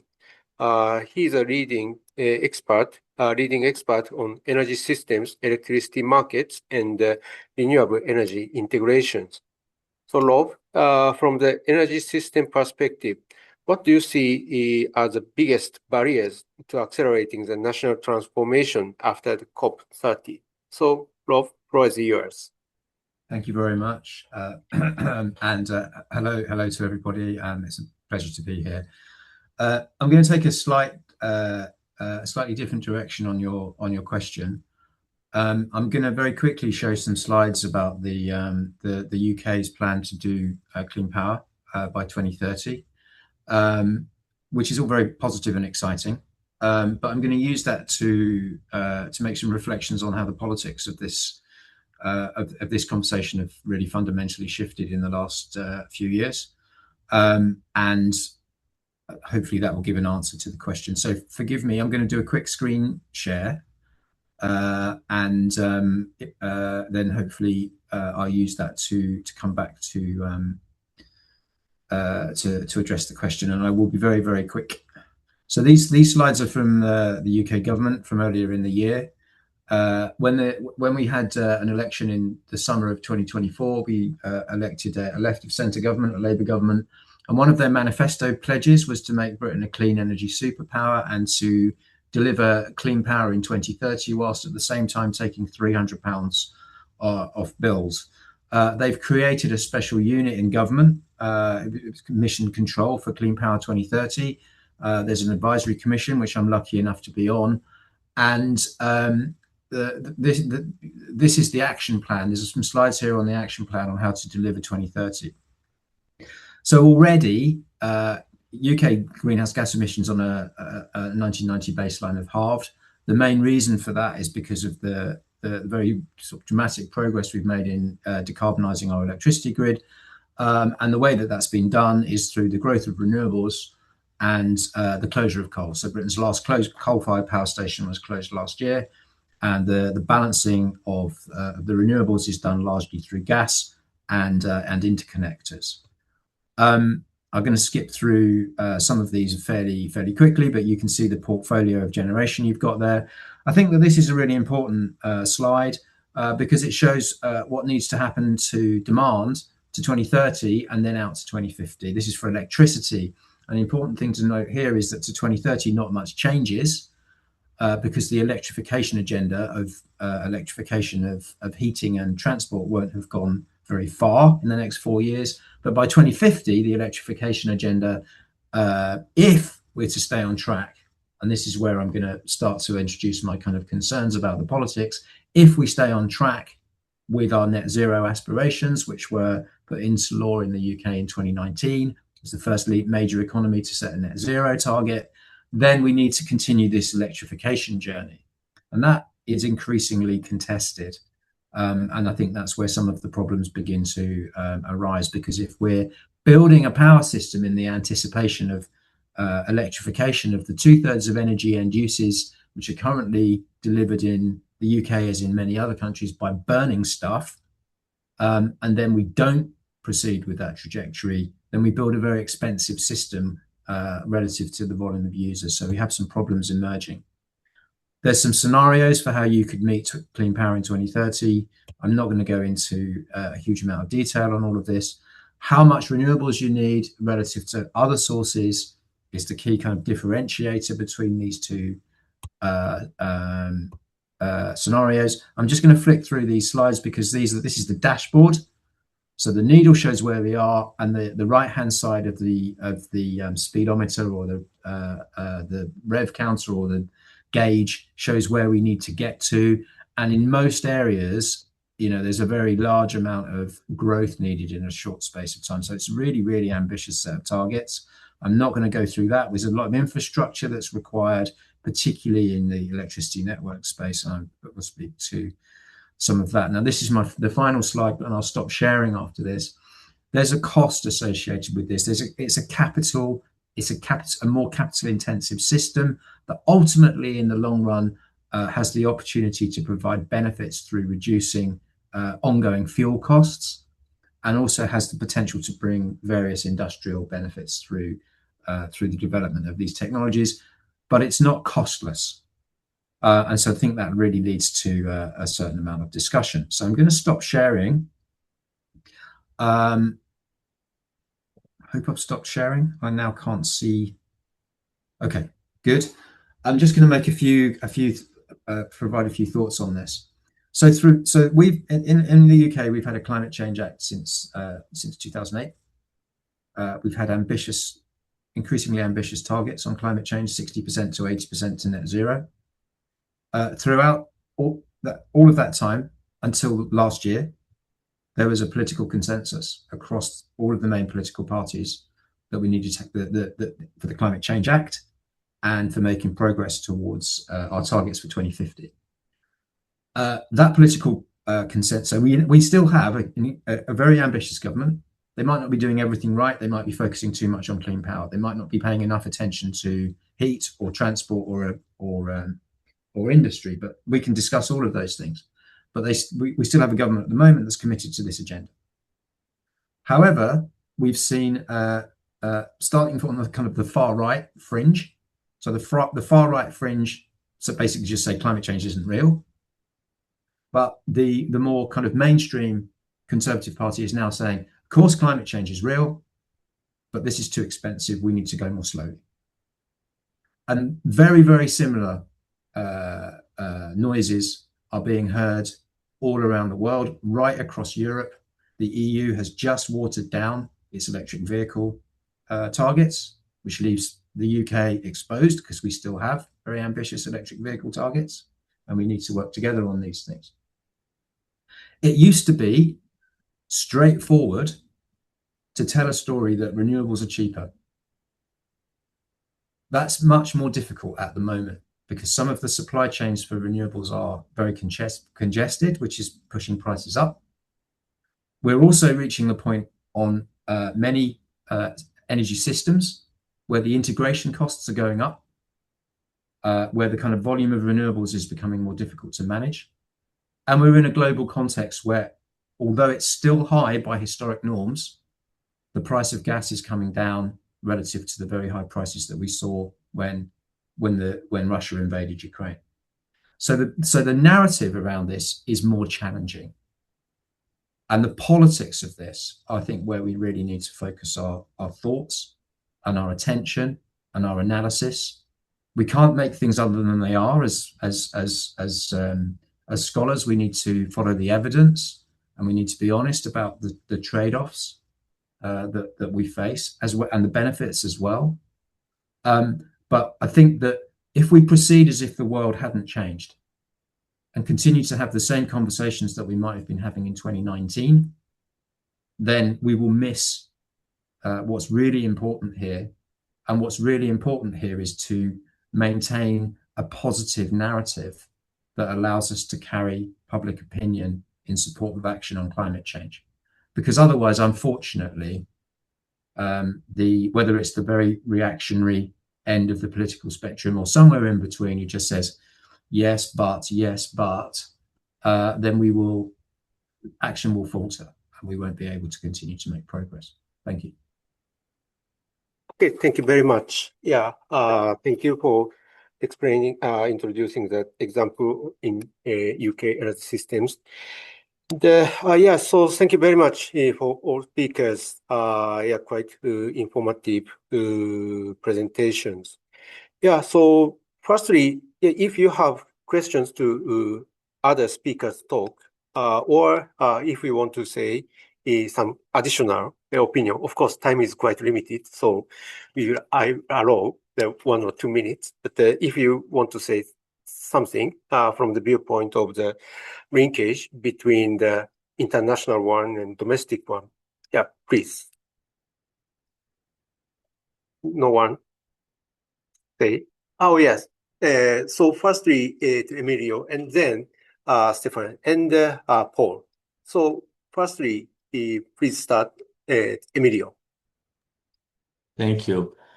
Yes, of course, implementation, as already said, is at the national level, and it also involves other non-state actors. There was a question by Christophe Cassin that maybe I can address. It was not in the question and answer, but in the chat.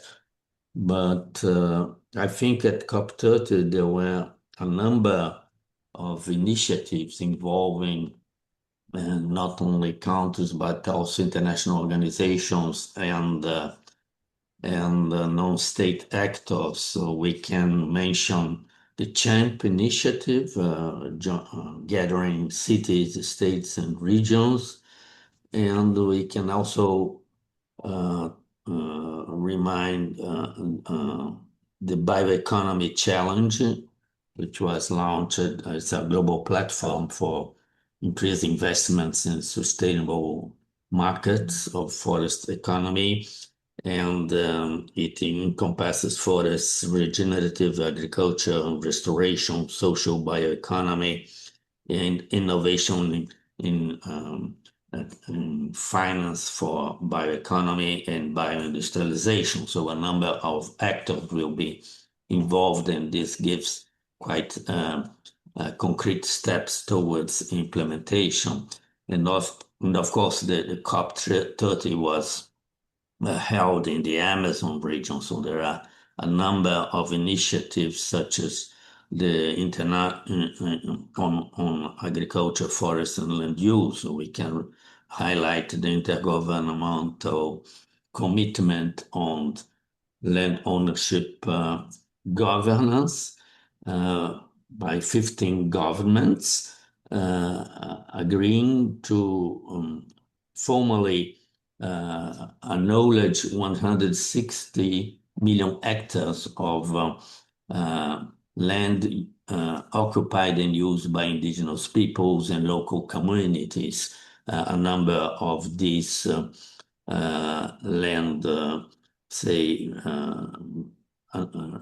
land use recognition were done at COP by Brazil. Indonesia has also promised, and this, of course, has an impact in terms of global greenhouse gas emissions, and it's obviously has to be done together with the indigenous people and local communities. So it also involves a number of non-state actors, such as, for instance, the call for action to fight forest fires with 40 countries, and the commitment on forest and land tenure of $1.8 billion up to 2030 to increase forest cover, including savannas, mangroves, other ecosystems. So a number of initiatives that I think on the back of Christophe's question is this call when other actors are involved, other stakeholders are involved, we are really closer to implementation. So I think if we check the action agenda mentioned by Paul, we have over 100 of these initiatives. So I think it's very, very granular. And I think there are a number of initiatives going on, but again, the delivery is the big question, and if this concrete steps will be taken and will get to concrete results. Thank you. Okay, thank you very much. Yeah. So next, the Stefan. But before starting, Stefan, you have the questions from the Q&A box. Do you think, please reply these questions. Do you think EU will implementation the CBAM without a tangible agreement in the COP?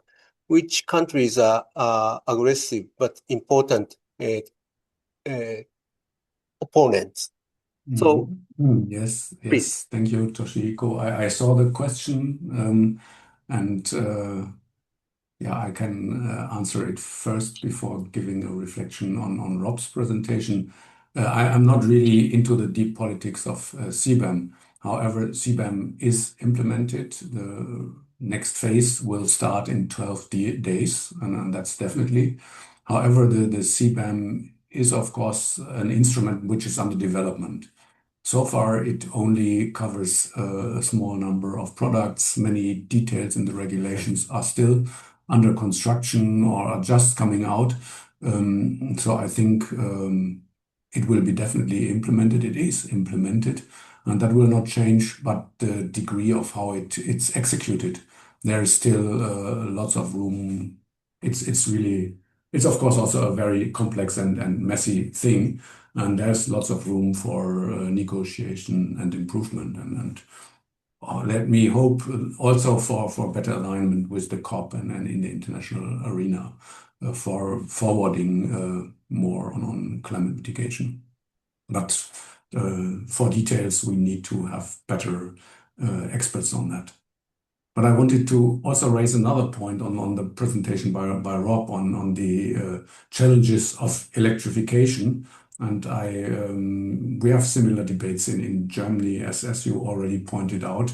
And in the end, apart from the fact that going electrification is an investment pathway, so we need lots of materials and stuff.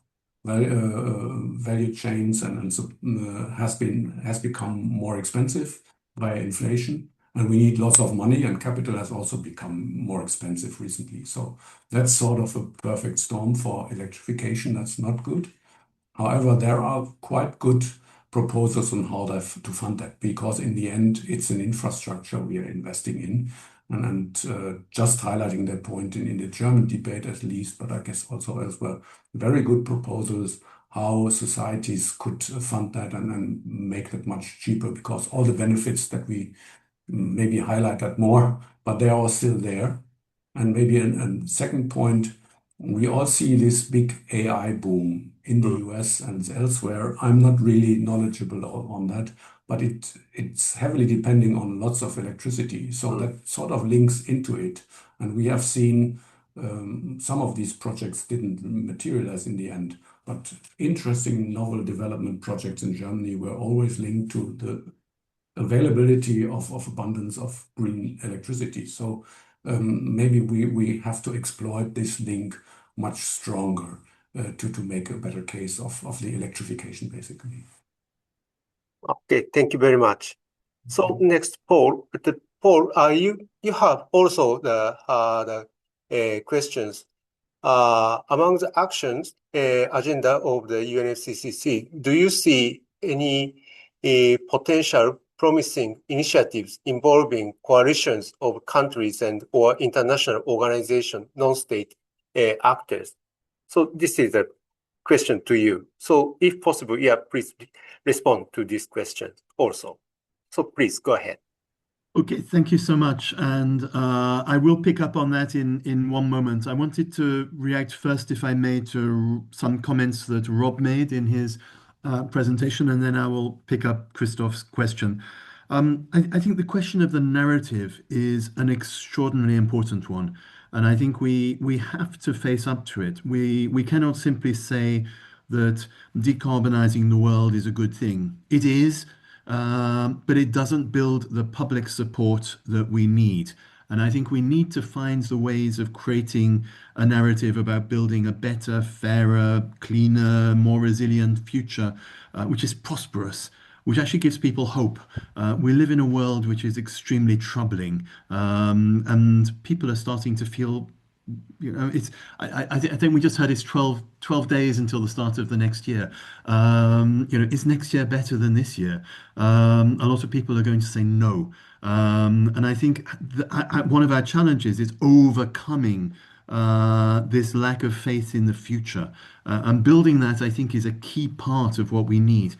The research side can provide us with many tools, but we need to find how to put it into a context which makes sense to people and to the broader public.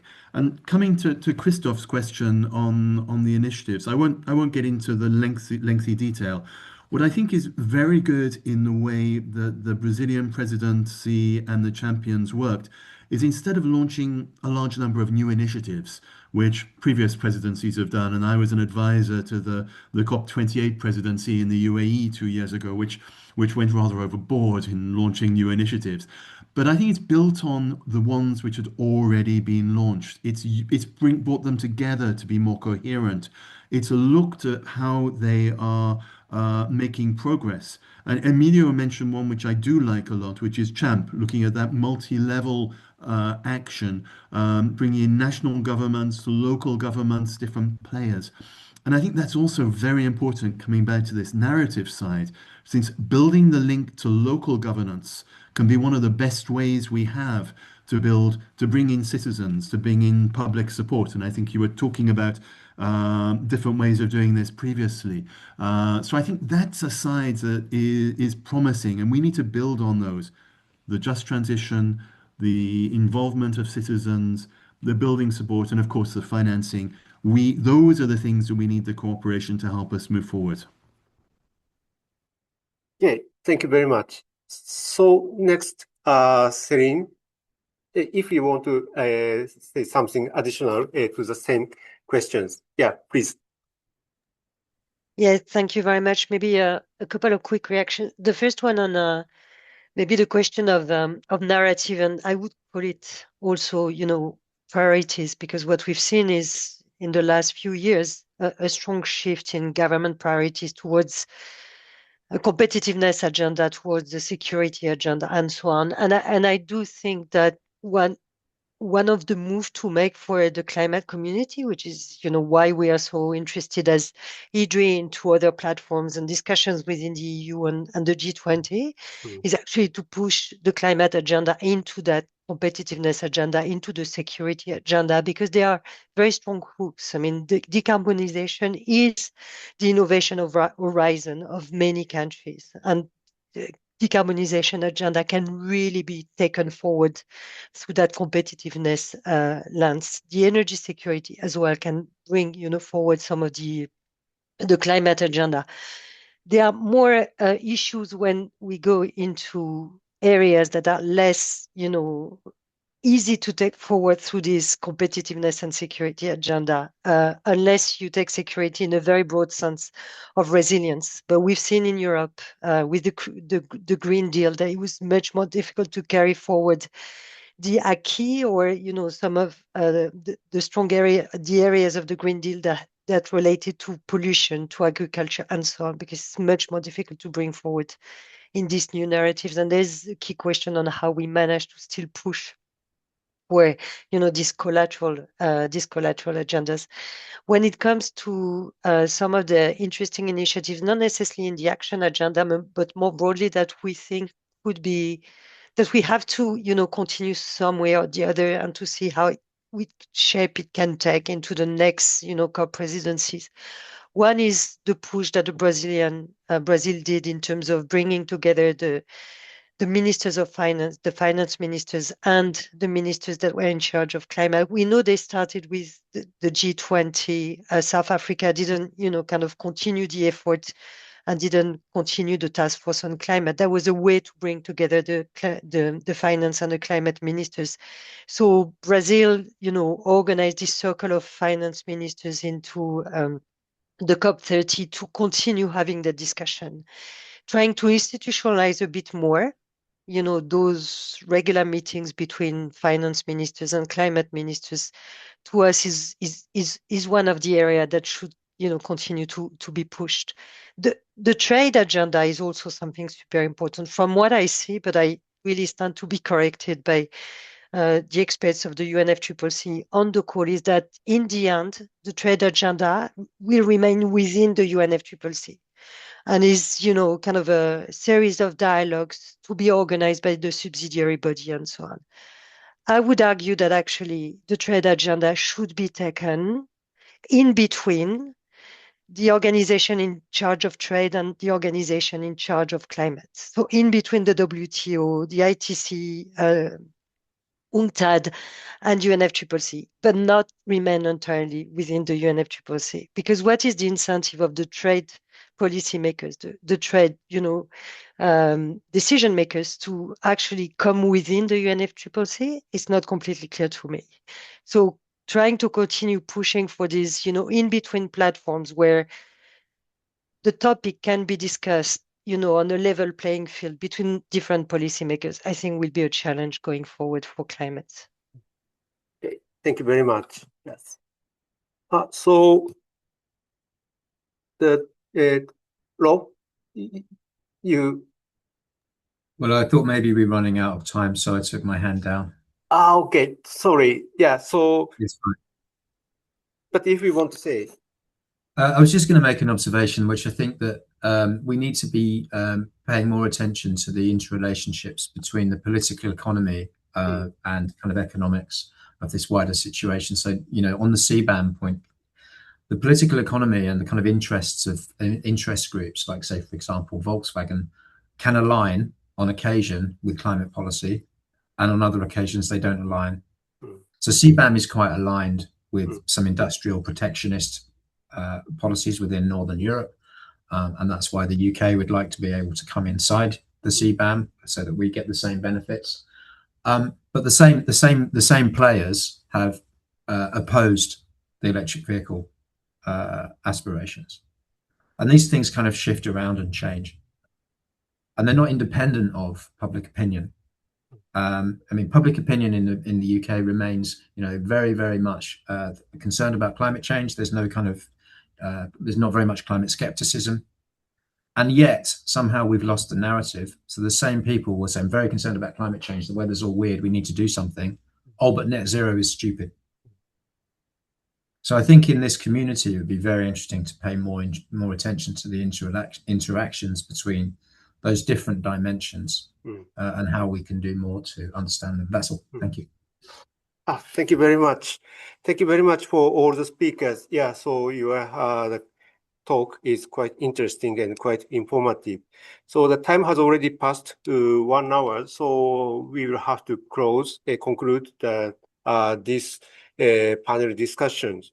So before closing, I'd like to all speakers to share your final comments.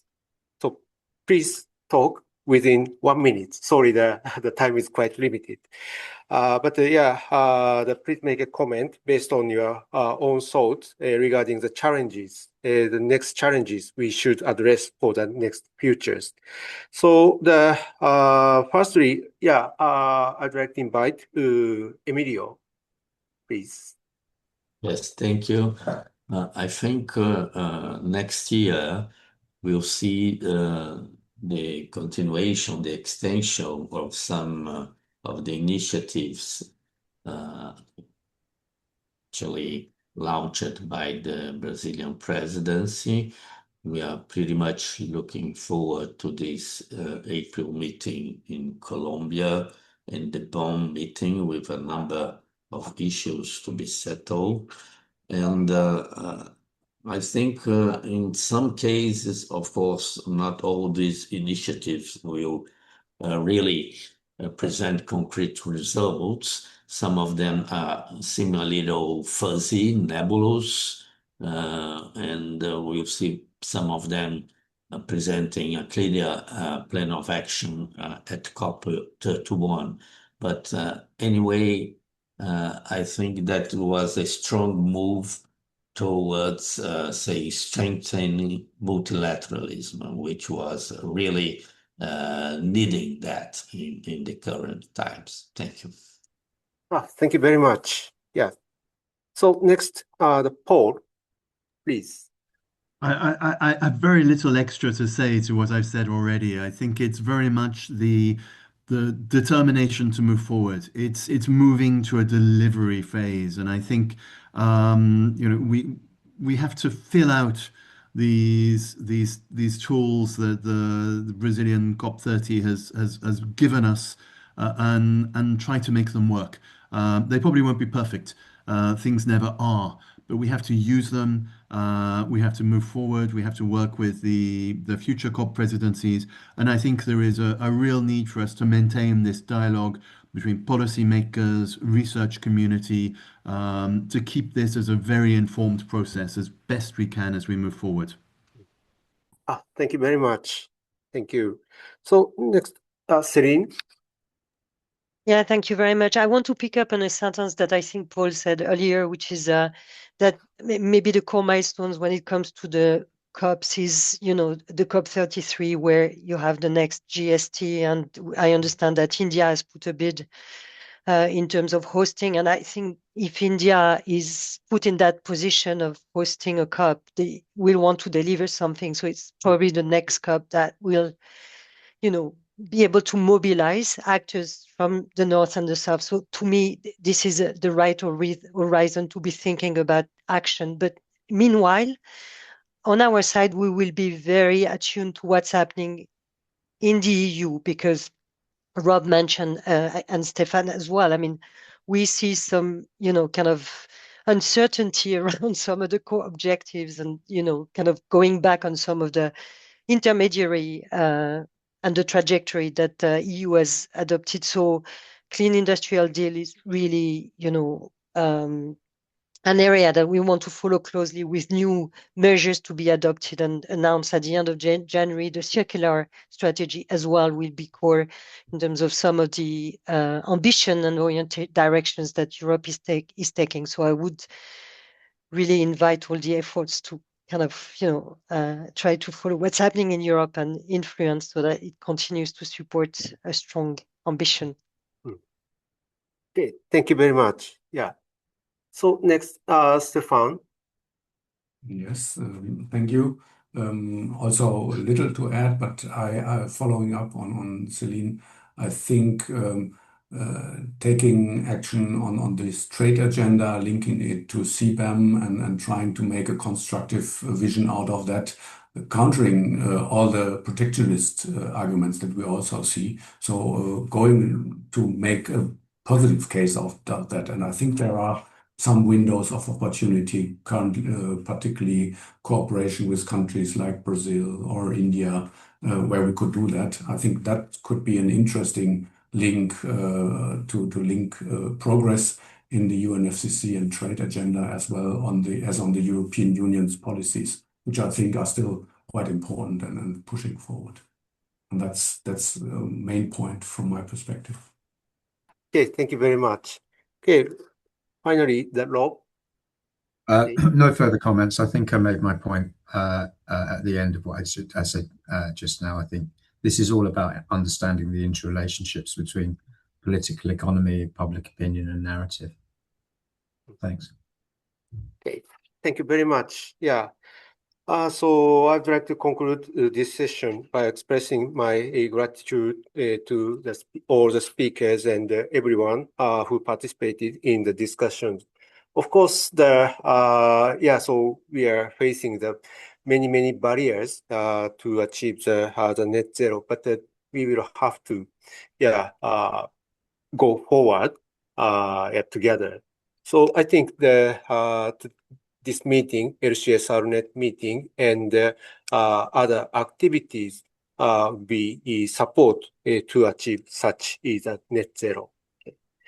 So thank you very much. So I'd like to toss this microphone to Ishikawa-san. Thank you very much, Masui-sensei, and all the panelists for such a very fruitful and productive discussions. And for this, LCS-RNet 16th annual meeting that held over 2 days that has just concluded its entire program. So we hope to see you again at next year's annual meeting or that another earlier opportunities. Thank you very much.